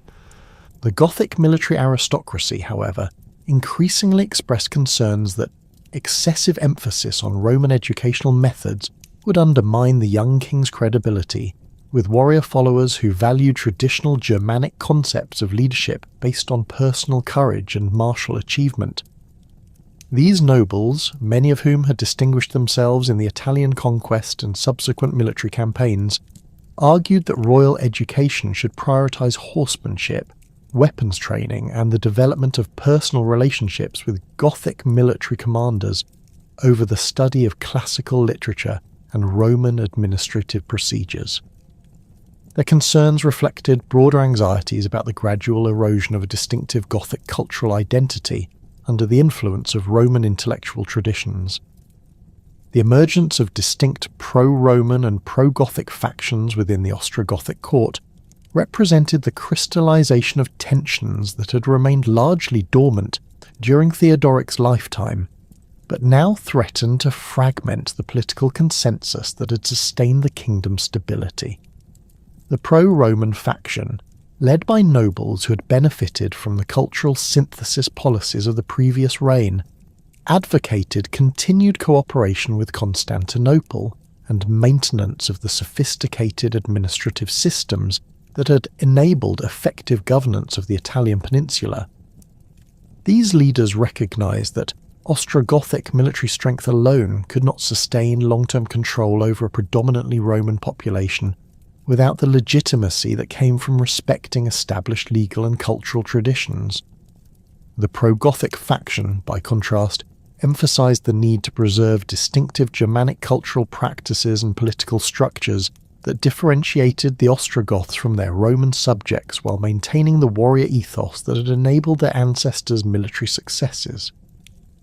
These nobles argued that excessive accommodation to Roman preferences had weakened Gothic military effectiveness and undermined the personal loyalty bonds between kings and warriors that formed the foundation of Germanic political authority. Their concerns were not merely cultural, but reflected practical anxieties about the kingdom's ability to defend itself against external threats if Gothic military traditions continued to be diluted by Roman influences. The diplomatic challenges that confronted the Regency government intensified these internal divisions, while creating opportunities for external enemies to exploit Ostrogothic political uncertainties. The Eastern Roman Empire under Emperor Justinian had begun implementing increasingly aggressive policies aimed at recovering former imperial territories in the west, viewing the succession of a minor as an opportune moment to challenge Ostrogothic control over Italy. Byzantine diplomatic missions to Ravenna combined expressions of friendship with subtle threats and offers of support for alternative claimants to Gothic royal authority, creating pressures that tested the Regency's ability to maintain unified responses to external challenges. The religious policies that had maintained stability during Theodoric's reign became sources of increasing controversy as different factions advocated competing approaches to managing relationships between the Arian Gothic minority and the Catholic Roman majority. Amalasuntha's continuation of her father's tolerant policies satisfied neither extreme, as pro-Gothic nobles demanded more aggressive promotion of Arian Christianity, while pro-Roman factions suggested that conversion to Catholicism might improve relations with both the Italian population and the Eastern Roman Empire. These religious debates reflected deeper questions about cultural identity and political strategy that threatened to undermine the careful balance that had sustained Ostrogothic rule. The papacy's relationship with the regency government became particularly complex as successive popes tested the boundaries of ecclesiastical independence.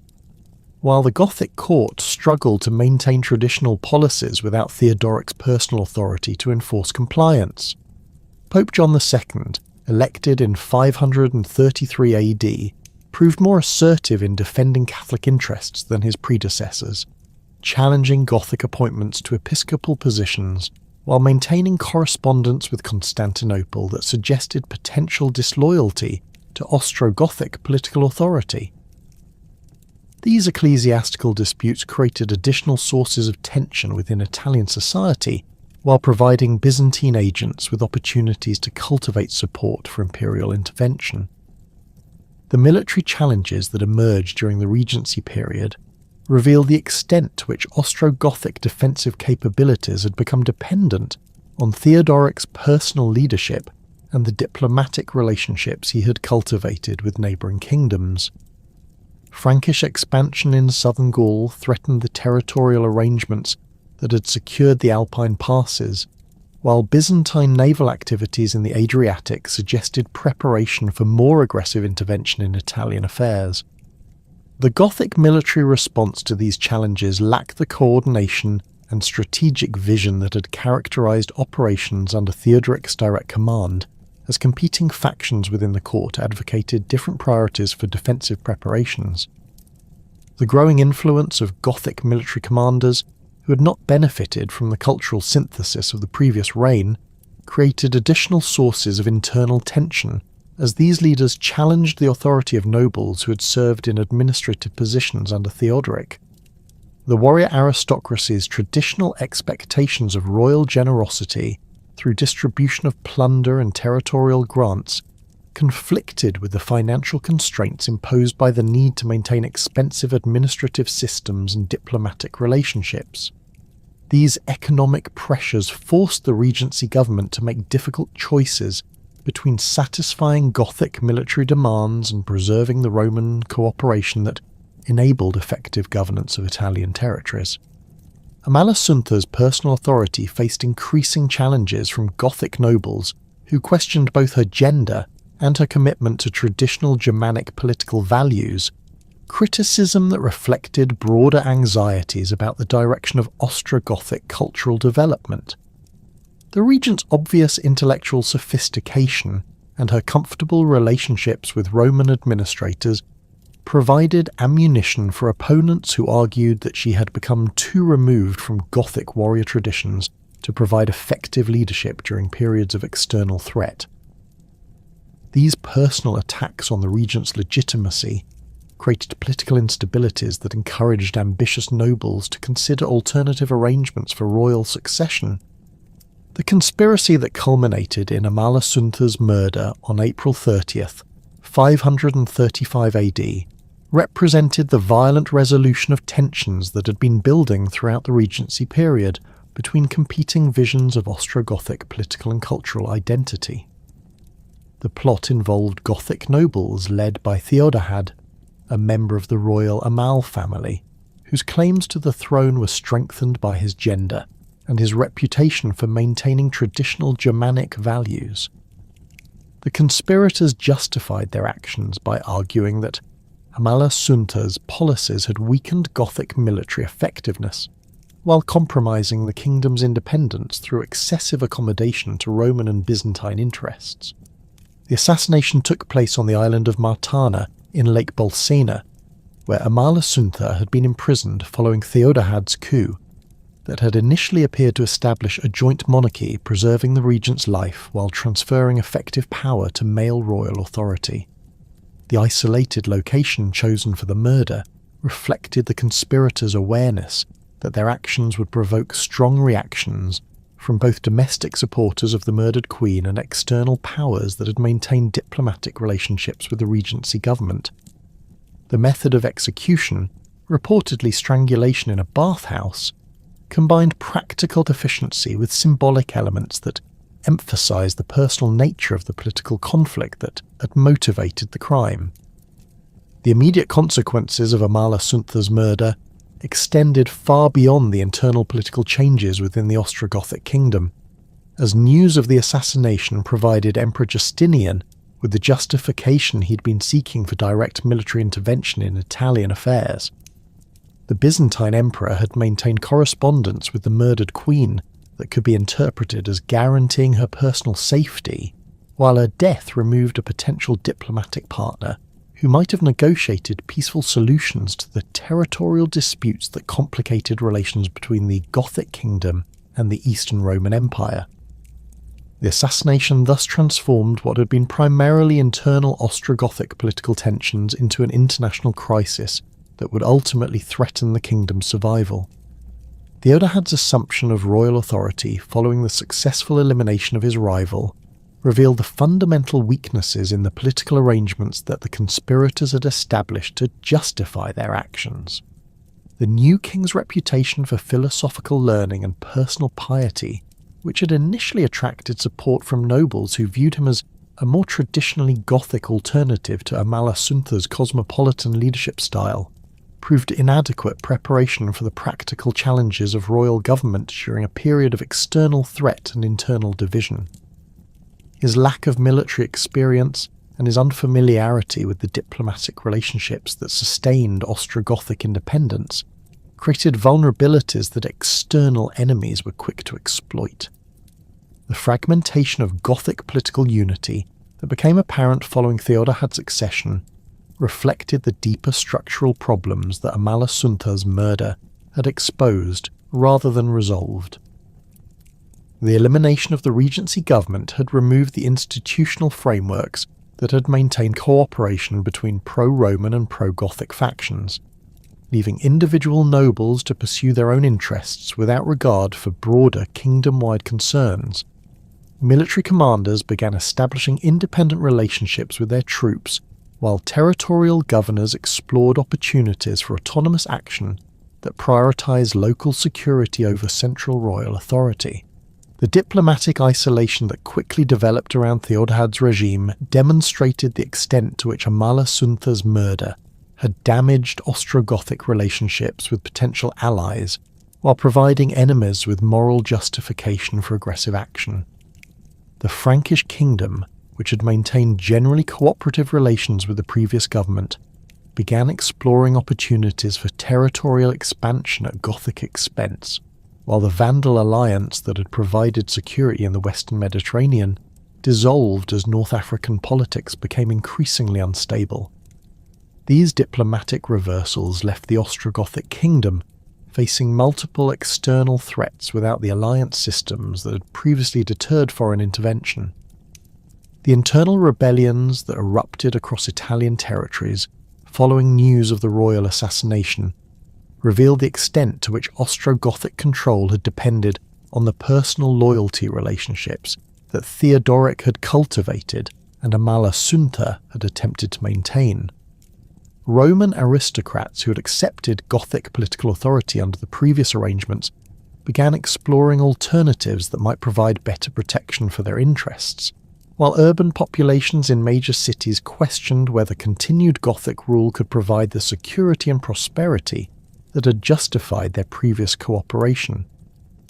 These domestic challenges created additional military burdens for a kingdom already facing external threats on multiple frontiers.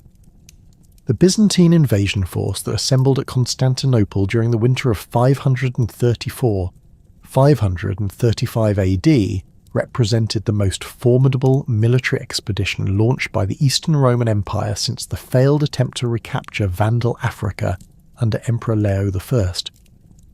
Justinian's decision to intervene in Italian affairs reflected both opportunistic calculation and genuine strategic necessity, as the assassination of Amalasuntha had provided the moral justification required to overcome domestic opposition to expensive Western campaigns, while Ostrogothic political fragmentation offered realistic prospects for military success. The emperor's selection of Flavius Belisarius to command this expedition demonstrated his recognition that the Italian venture would require the most capable military leadership available within the imperial hierarchy.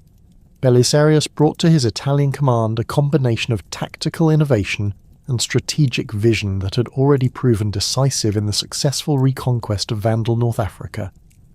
His military reforms had integrated traditional Roman infantry formations with mounted archer units recruited from Hun and other steppe peoples, creating combined arms capabilities that could adapt to diverse battlefield conditions while maintaining the disciplined coordination that characterized imperial military doctrine. The 7,500 troops under his direct command represented a carefully selected force that prioritized quality over quantity, including 3,000 veteran infantry from the African campaigns, 1,000 Hun cavalry archers whose mobility and firepower had proven devastating against Vandal forces, and 400 heavily armoured cataphracts whose shock action could break enemy formations that had been disrupted by preliminary archery attacks. The naval component of Belisarius's expedition reflected the Byzantine Empire's recognition that control of Italian coastal waters would be essential for maintaining supply lines and preventing Gothic forces from receiving external assistance. The fleet of 500 vessels that accompanied the invasion force included both military transports capable of rapid troop deployment and heavily armed dromons equipped with Greek fire projectors that could neutralize enemy naval opposition. Admiral John's coordination of this maritime force demonstrated the sophisticated logistical planning that characterized Justinian's military preparations, as the fleet carried not only immediate combat supplies, but also siege equipment, engineering tools, and provisions sufficient to sustain extended operations without dependence on local resources. The initial target selected for Byzantine operations revealed Belisarius's understanding that psychological impact could prove as valuable as military success in undermining Ostrogothic resistance. Sicily's strategic position controlling access to the central Mediterranean made it an obvious objective, but the island's predominantly Greek population and its historical connections to Byzantine culture suggested that conquest might be achieved with minimal resistance while providing a secure base for subsequent operations against the Italian mainland.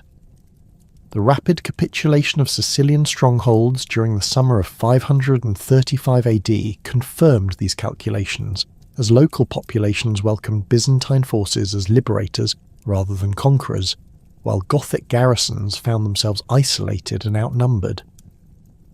The siege of Syracuse demonstrated the tactical sophistication that Belisarius had developed through his African campaigns.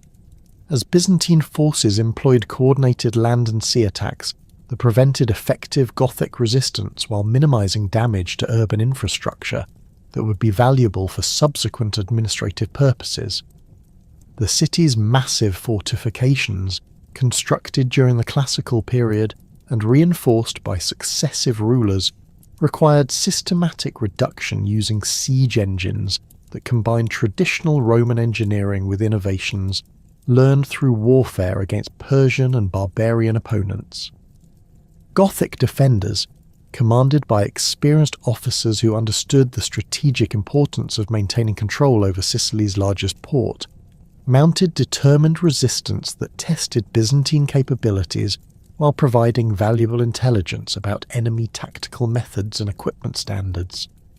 The fall of Syracuse after a siege of barely 3 weeks revealed the extent to which Gothic defensive preparations had been compromised by the political instabilities that followed Amalasuntha's assassination.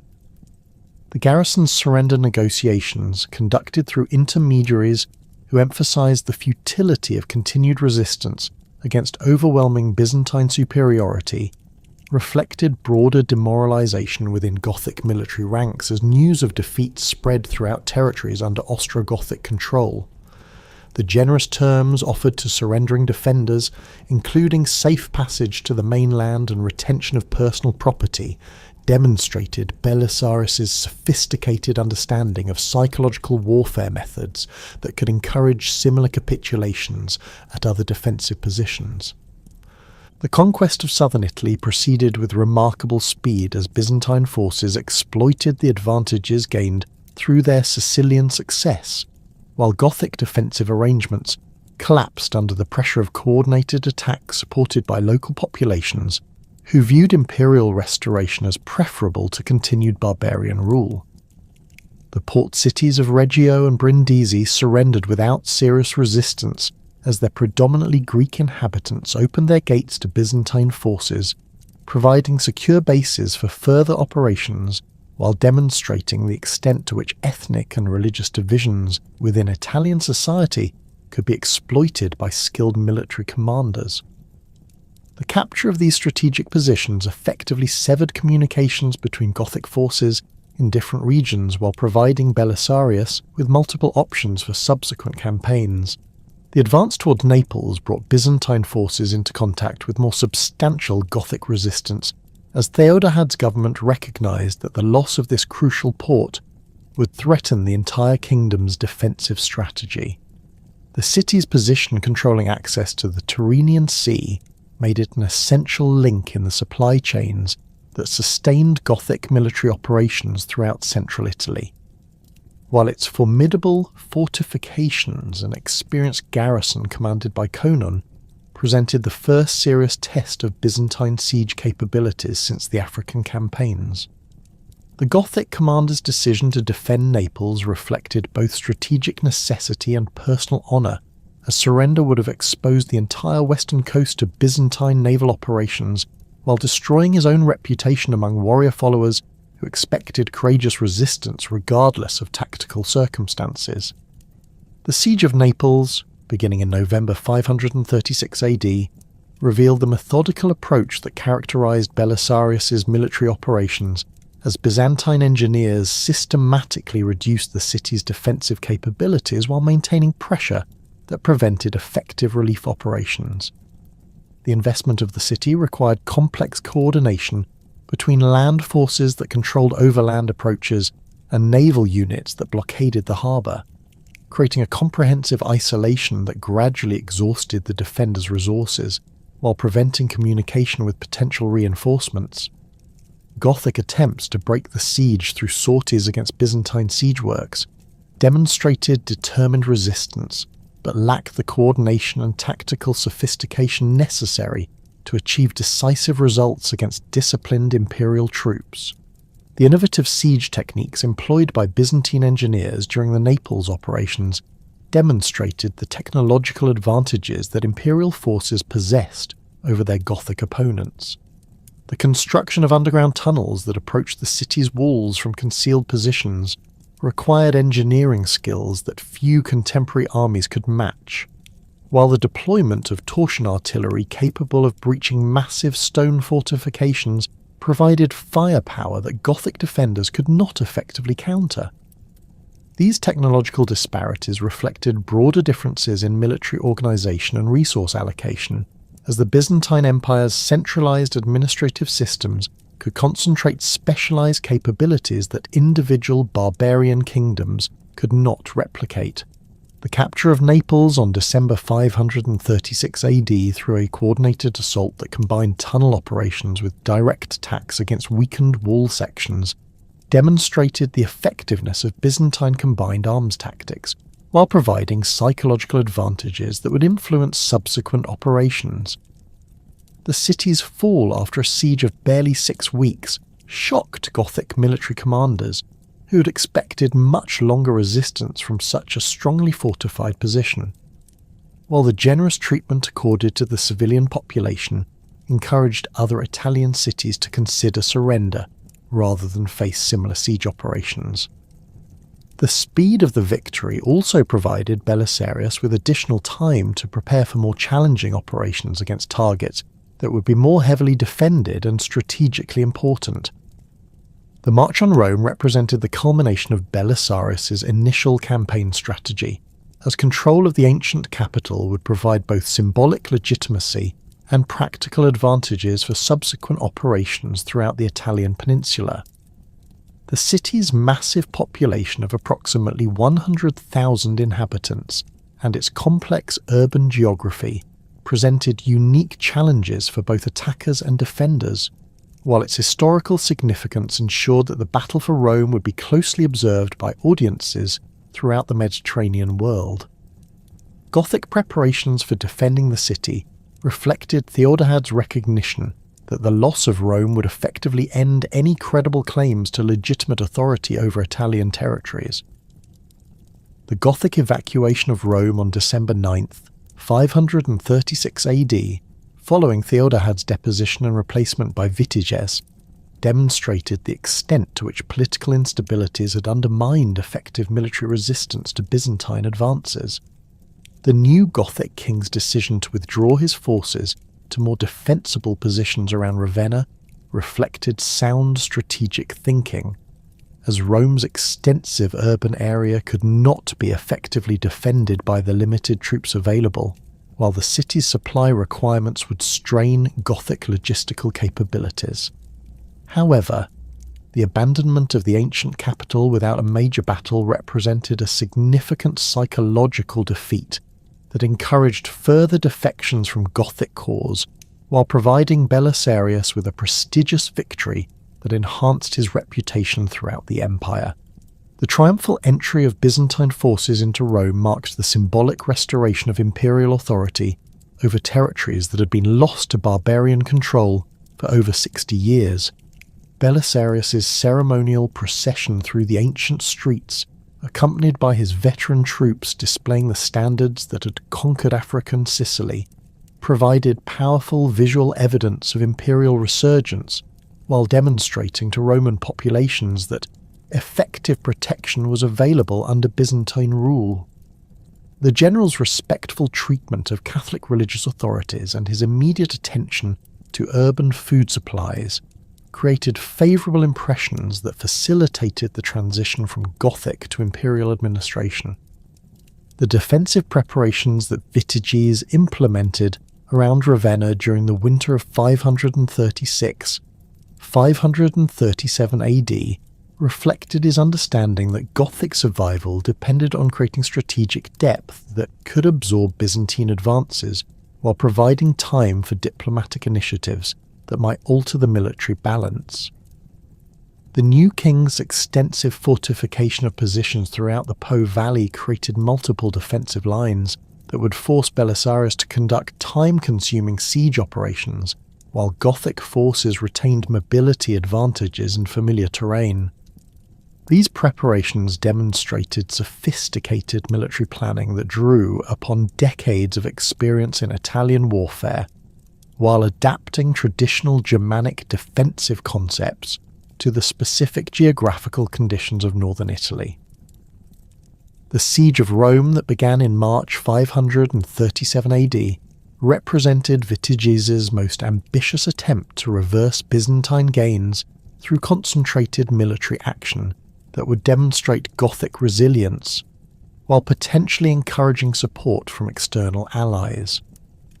The Gothic army that invested the ancient capital numbered approximately 50,000 warriors drawn from throughout the kingdom's territories, representing the largest military force that any barbarian ruler had assembled for operations against imperial troops.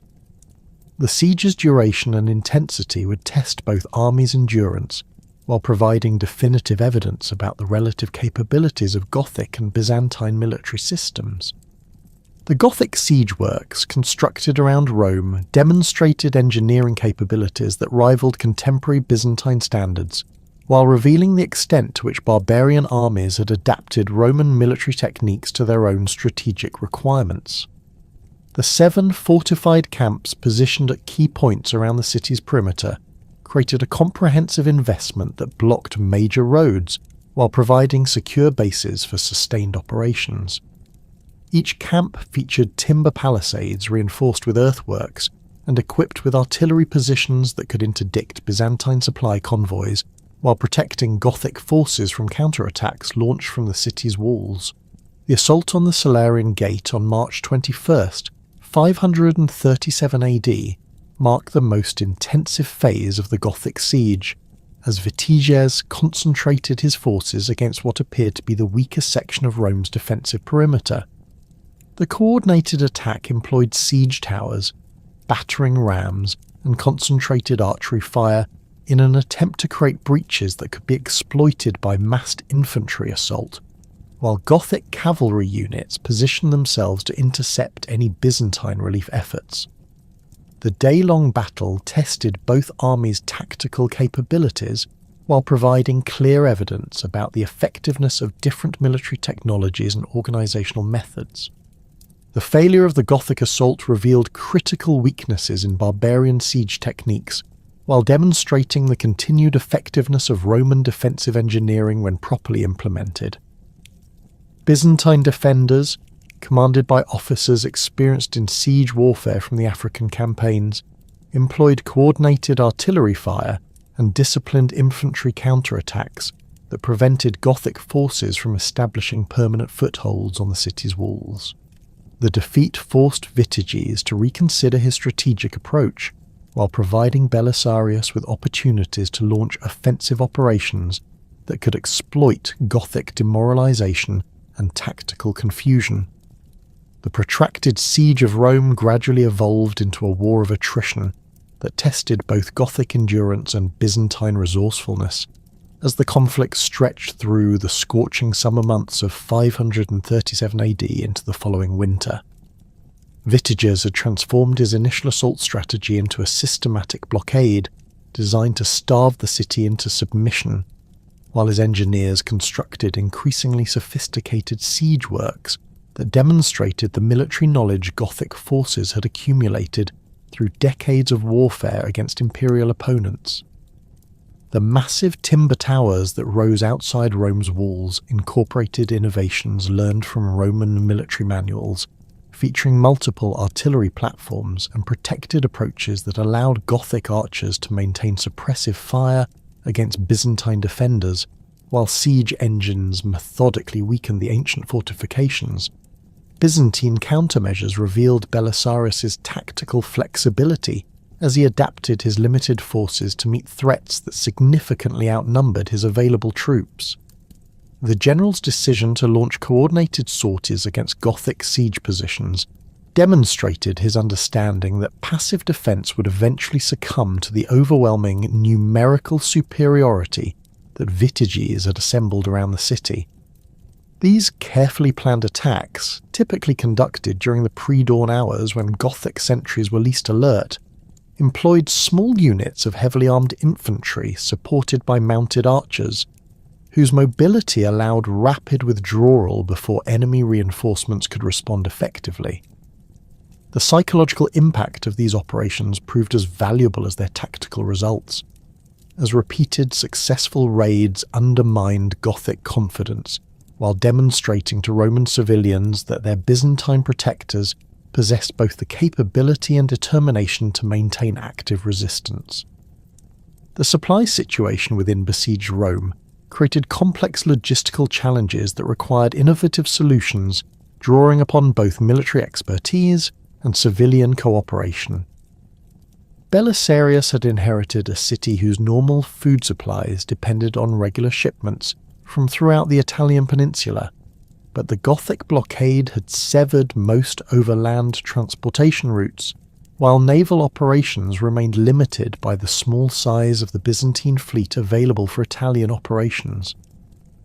The general's response involved implementing rationing systems that prioritized military personnel, while maintaining civilian morale through equitable distribution of available resources.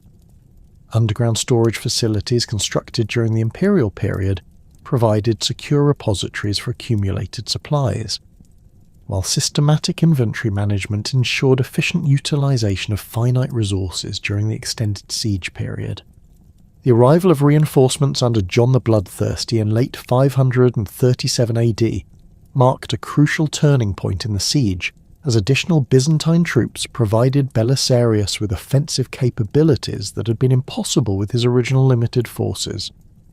The new contingent included 1,600 cavalry, drawn from Imperial Guard units, whose equipment and training represented the highest standards of contemporary military professionalism, while their commander brought extensive experience from Persian frontier campaigns. where mobile warfare tactics had proven decisive against numerically superior opponents. The integration of these fresh troops into existing defensive arrangements required careful coordination to maximize their impact while maintaining the established patterns of siege operations that had successfully frustrated Gothic assault attempts. John's cavalry raids against Gothic supply lines demonstrated the vulnerability of Vitiges' extended siege positions to attacks by disciplined mobile forces operating from secure bases within the city. These operations, conducted with the systematic efficiency that characterized elite imperial units, targeted the wagon trains and livestock herds that sustained the massive Gothic army, while avoiding direct confrontation with main enemy formations that could overwhelm the relatively small raiding forces. The cumulative impact of these attacks gradually weakened Gothic logistical capabilities, while forcing Vitiges to divert substantial numbers of warriors from siege operations to protect his increasingly vulnerable supply arrangements. The construction of the Milvian Bridge fortification by Gothic engineers represented their most ambitious attempt to create permanent siege infrastructure that could maintain the blockade indefinitely while providing secure positions for continued military operations. This massive earthwork complex, positioned to control the vital crossing point over the Tiber River, incorporated multiple defensive lines with integrated artillery positions and underground storage facilities that could sustain a substantial garrison through extended periods. The engineering expertise required for this construction project demonstrated the sophisticated military capabilities that Gothic armies had developed, while the project's scale revealed Vitiges' determination to achieve decisive victory regardless of the time and resources required. Byzantine efforts to disrupt the bridge fortification led to some of the most intense fighting of the entire siege, as Belisarius recognized that Gothic control of this strategic position would effectively seal Rome's isolation from potential relief forces. The series of night attacks launched against the construction works employed specialized assault troops equipped with incendiary devices and siege equipment designed to destroy enemy engineering projects before they could be completed.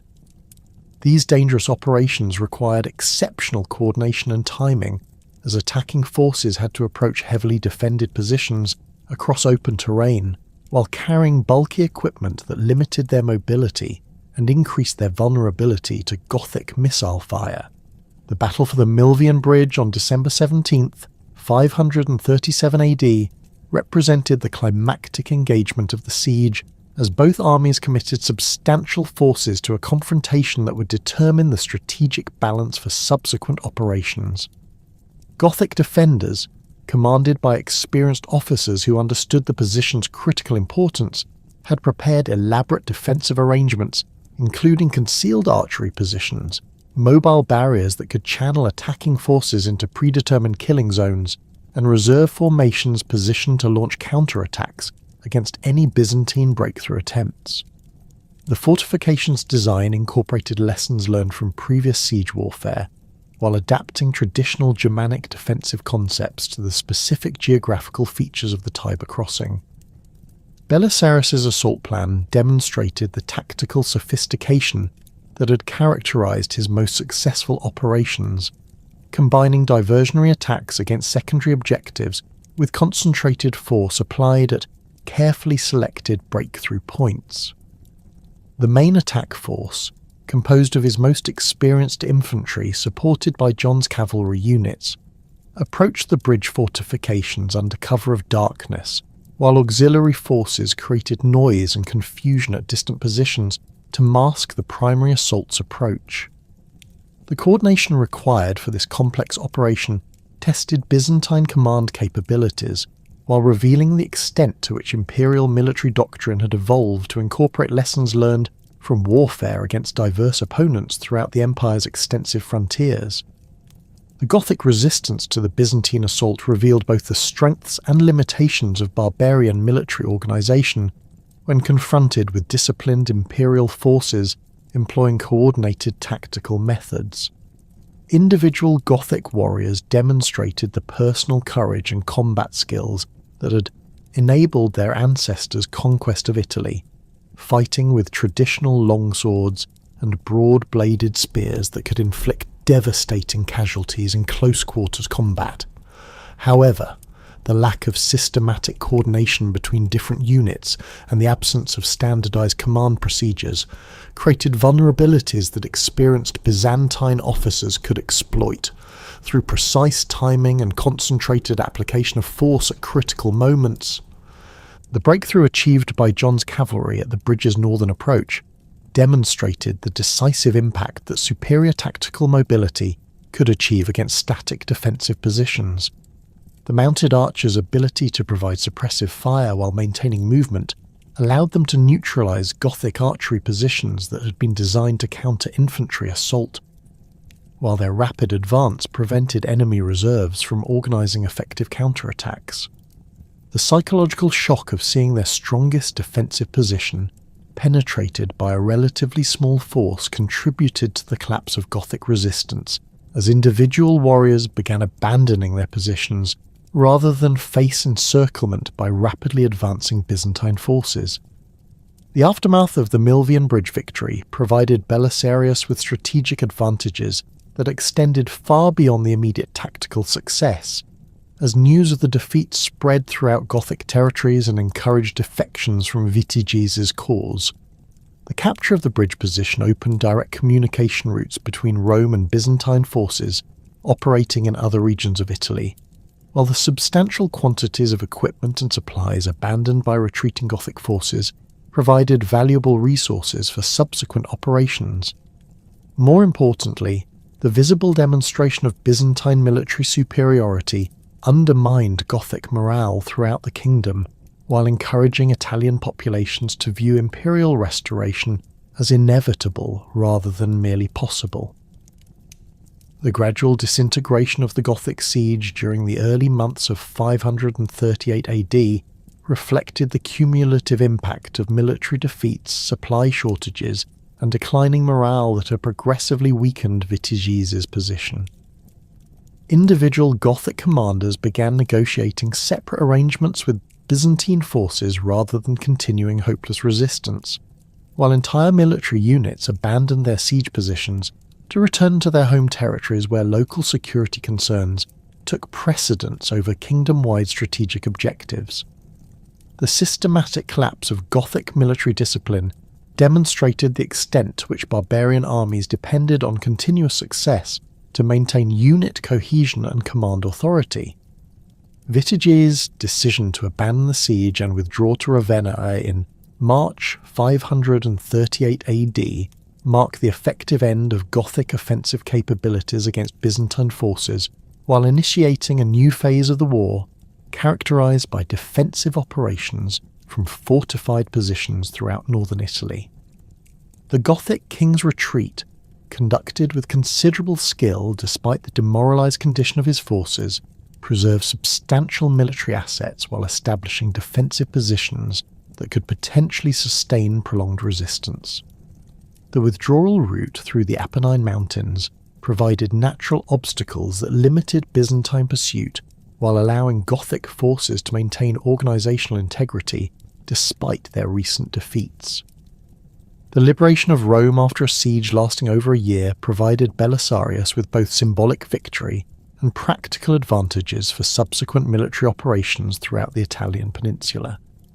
The general's triumphal celebration, conducted with appropriate ceremony but avoiding excessive displays that might alienate Italian populations, demonstrated Byzantine respect for Roman traditions while proclaiming imperial authority over territories that had been lost to barbarian control for decades. The restoration of normal urban life, including the resumption of commercial activities and religious observances, created favourable conditions for Byzantine administration while providing evidence of imperial commitment to Italian welfare. The strategic situation that emerged following the end of the siege revealed both the extent of Byzantine achievements and the challenges that remained for complete conquest of the Ostrogothic Kingdom. Imperial forces now controlled most of central and southern Italy, including the symbolically crucial city of Rome, while maintaining secure communication lines with Constantinople through naval operations in the Adriatic Sea.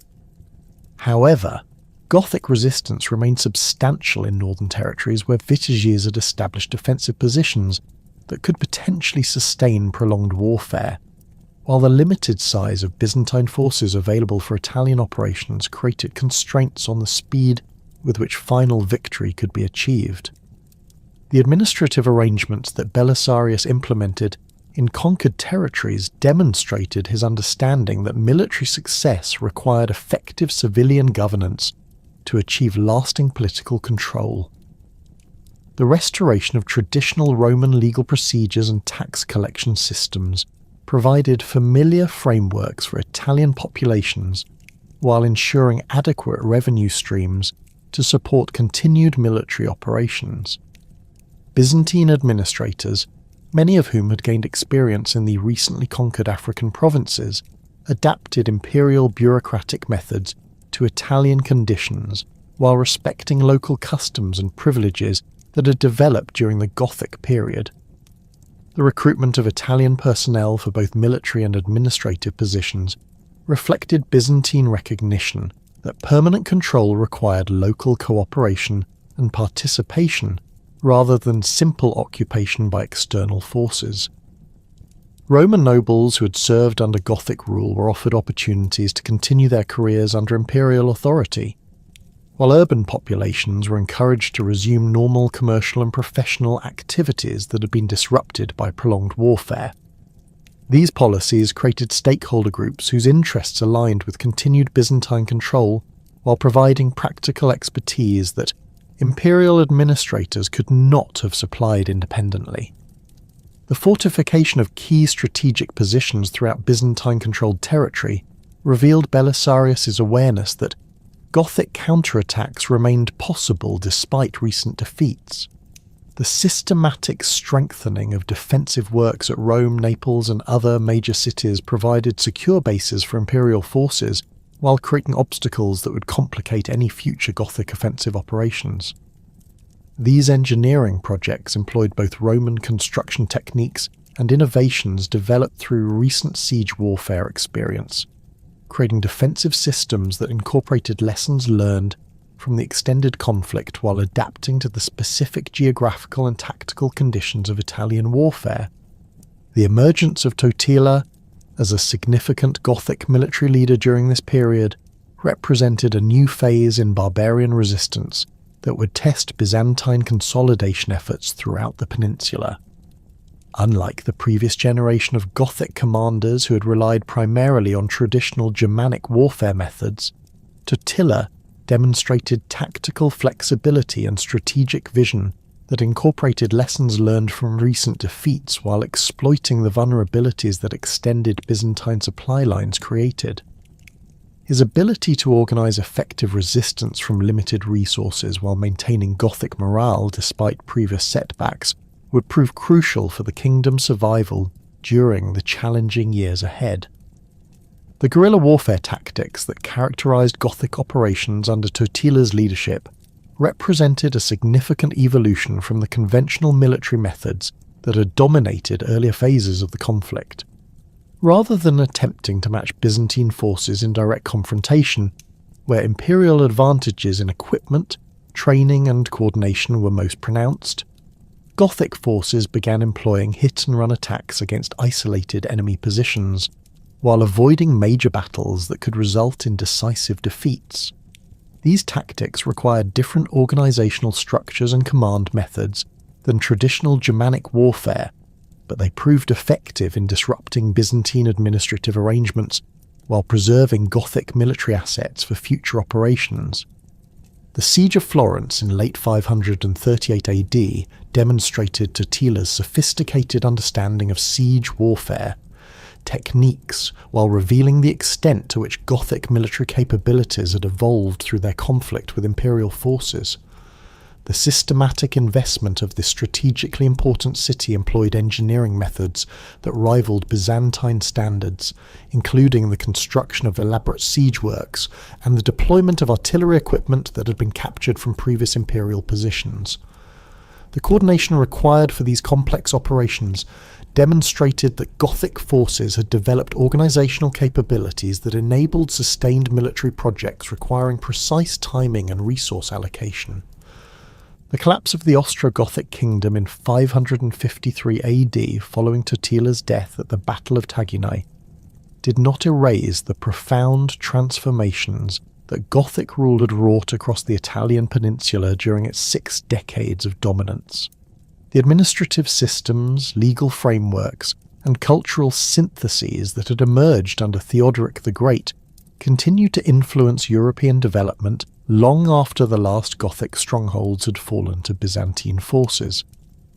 The preservation of Roman governmental structures through the turbulent transition period of the 5th and early 6th centuries created institutional continuities that would prove essential for the subsequent development of medieval European political organisation, while the cultural exchanges facilitated by Gothic patronage established intellectual traditions that shaped European learning for centuries.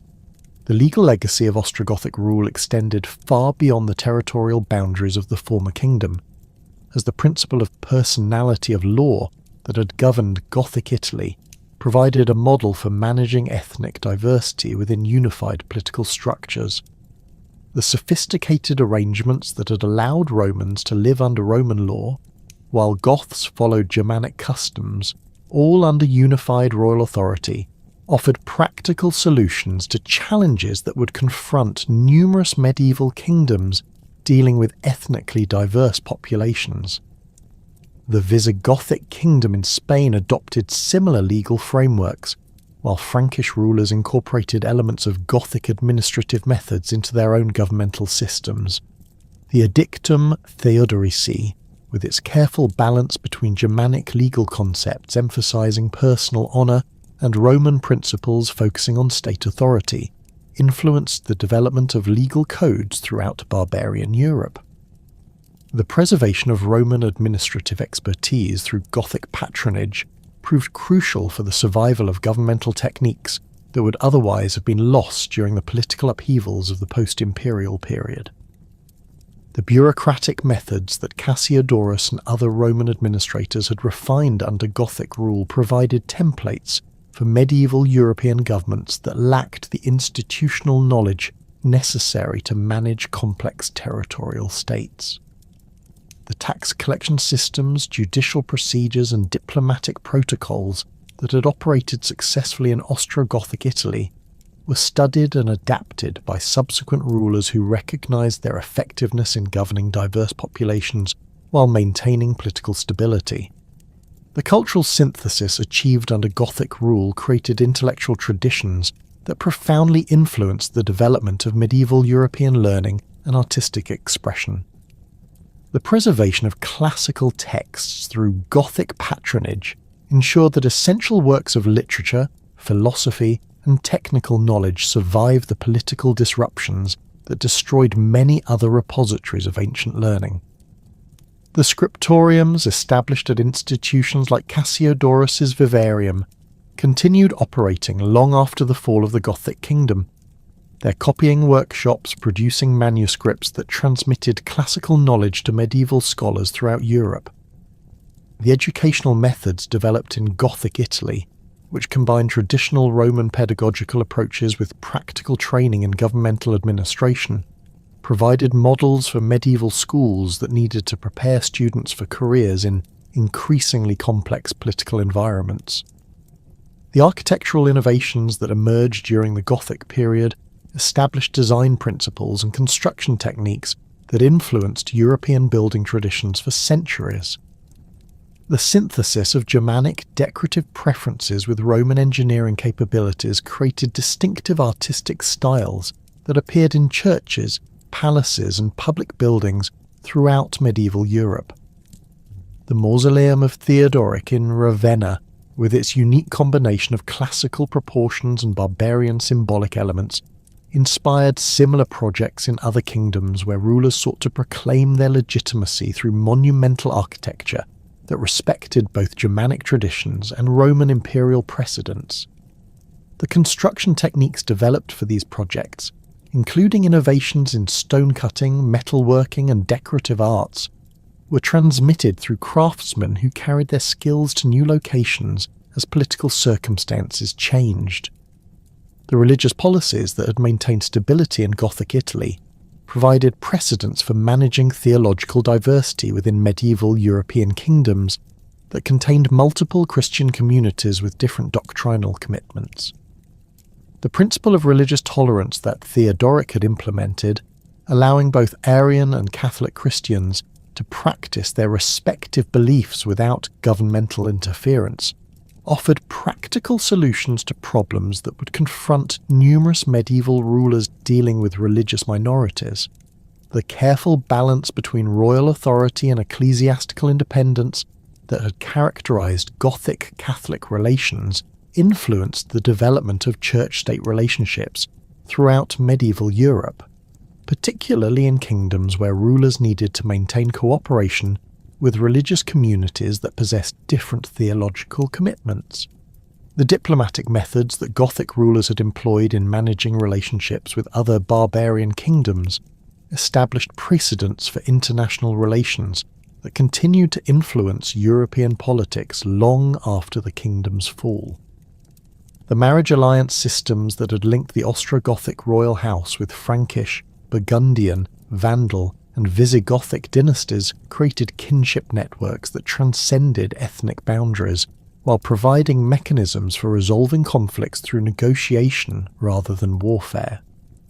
These diplomatic traditions influenced the development of medieval European international law, particularly the concepts of dynastic legitimacy and territorial sovereignty that would govern relationships between emerging nation-states. The military innovations that had characterized Gothic armies, particularly their integration of traditional Germanic warrior traditions with Roman tactical methods and steppe warfare techniques learned during the Hunnic period, influenced the development of medieval European military organization. The combined arms formations that Gothic commanders had perfected, employing heavy cavalry, disciplined infantry, and mobile archery units in coordinated battlefield operations, provided models for medieval armies that needed to adapt to changing tactical environments. The siege warfare techniques that Gothic engineers had developed, combining traditional Roman engineering methods with innovations learned through extended campaigns, contributed to the evolution of medieval military technology. The economic systems that had flourished under Gothic rule, particularly the commercial networks that had connected Italian production centres with markets throughout the Mediterranean basin, established trade relationships that continued to influence European economic development after the kingdom's political collapse. The standardization of weights, measures and monetary systems that Gothic administrators had implemented provided frameworks for commercial exchanges that facilitated long-distance trade even during periods of political instability. The agricultural improvements that had been introduced in Gothic territories, including new cultivation techniques and crop varieties, contributed to the gradual recovery of European agricultural productivity that would support population growth during the medieval period. The intellectual achievements of scholars like Boethius and Cassiodorus, supported by Gothic royal patronage, created philosophical and theological frameworks that profoundly influenced medieval European thought.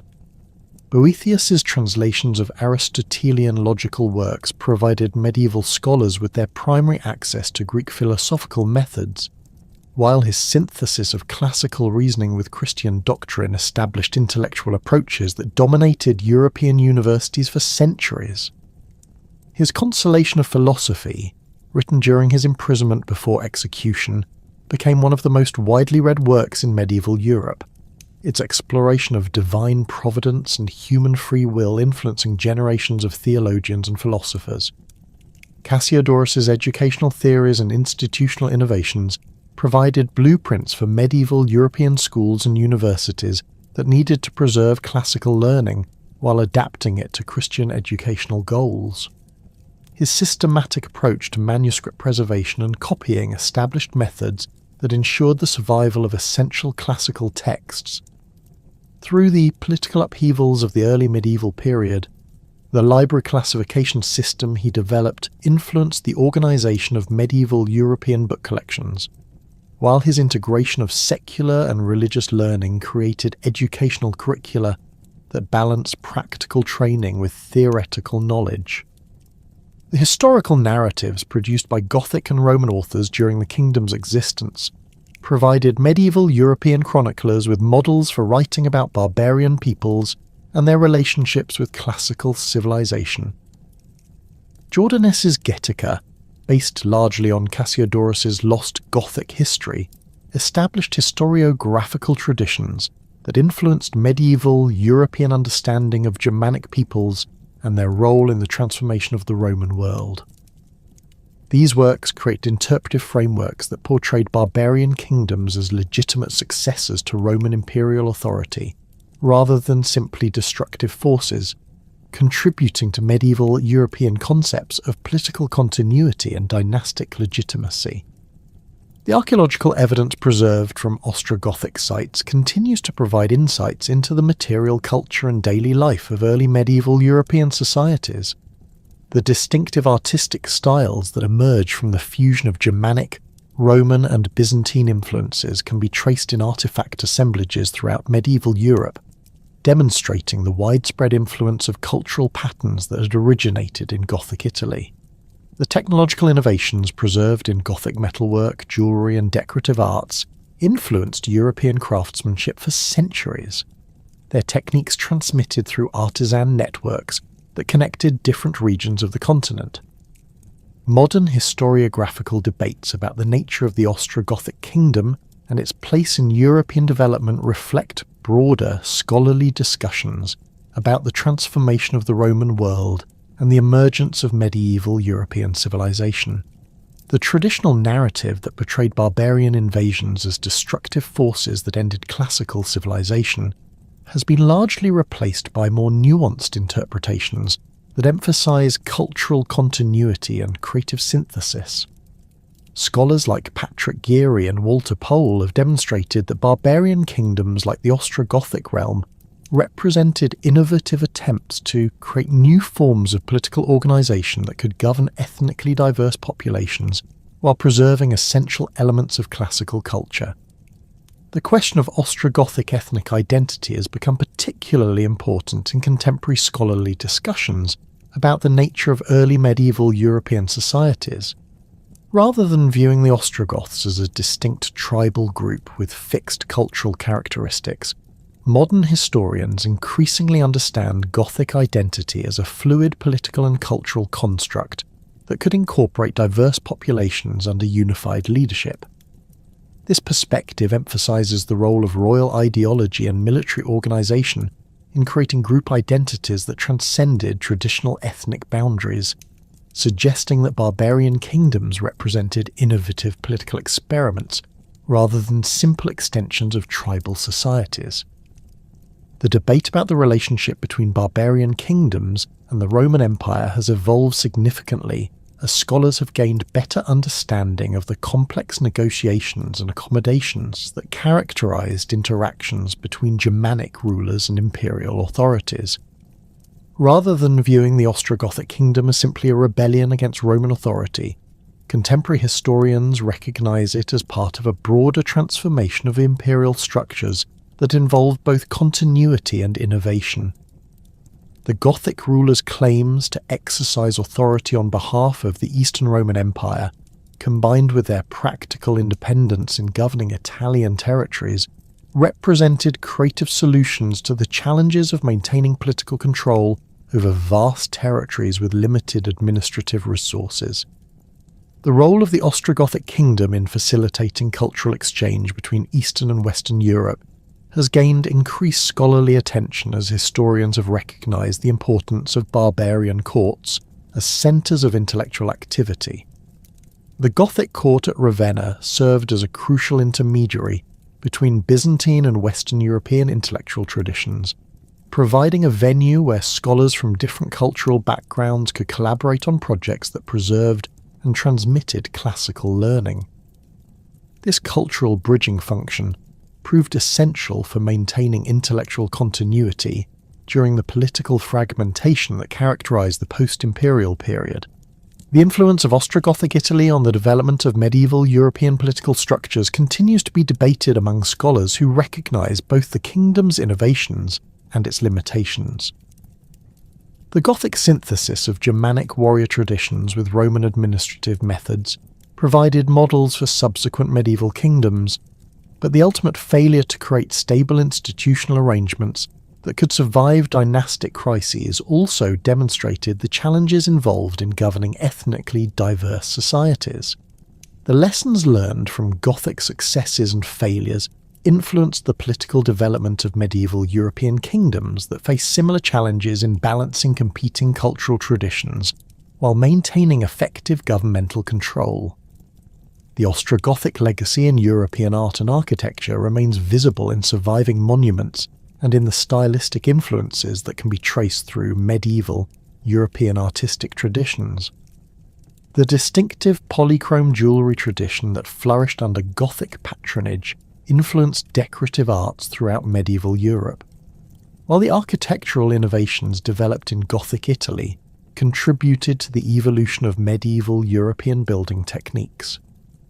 The synthesis of classical and barbarian artistic elements that characterized Ostrogothic material culture provided models for medieval European artists who needed to create works that appealed to audiences with diverse cultural backgrounds. The ultimate significance of the Ostrogothic Kingdom lies not in its military conquests or political achievements, but in its demonstration that creative cultural synthesis could produce innovative solutions to the challenges of governing complex societies during periods of political transformation. The Gothic success in preserving essential elements of Roman civilization while adapting them to new political and social circumstances provided a crucial bridge between the classical and medieval worlds, ensuring that valuable intellectual, administrative, and artistic traditions survived the upheavals of the post-imperial period. Though the kingdom itself lasted barely 6 decades, its influence on European development continued for centuries, shaping the political, cultural, and intellectual foundations of medieval European civilization in ways that remain visible to contemporary scholars and continue to inform our understanding of this crucial period in European history.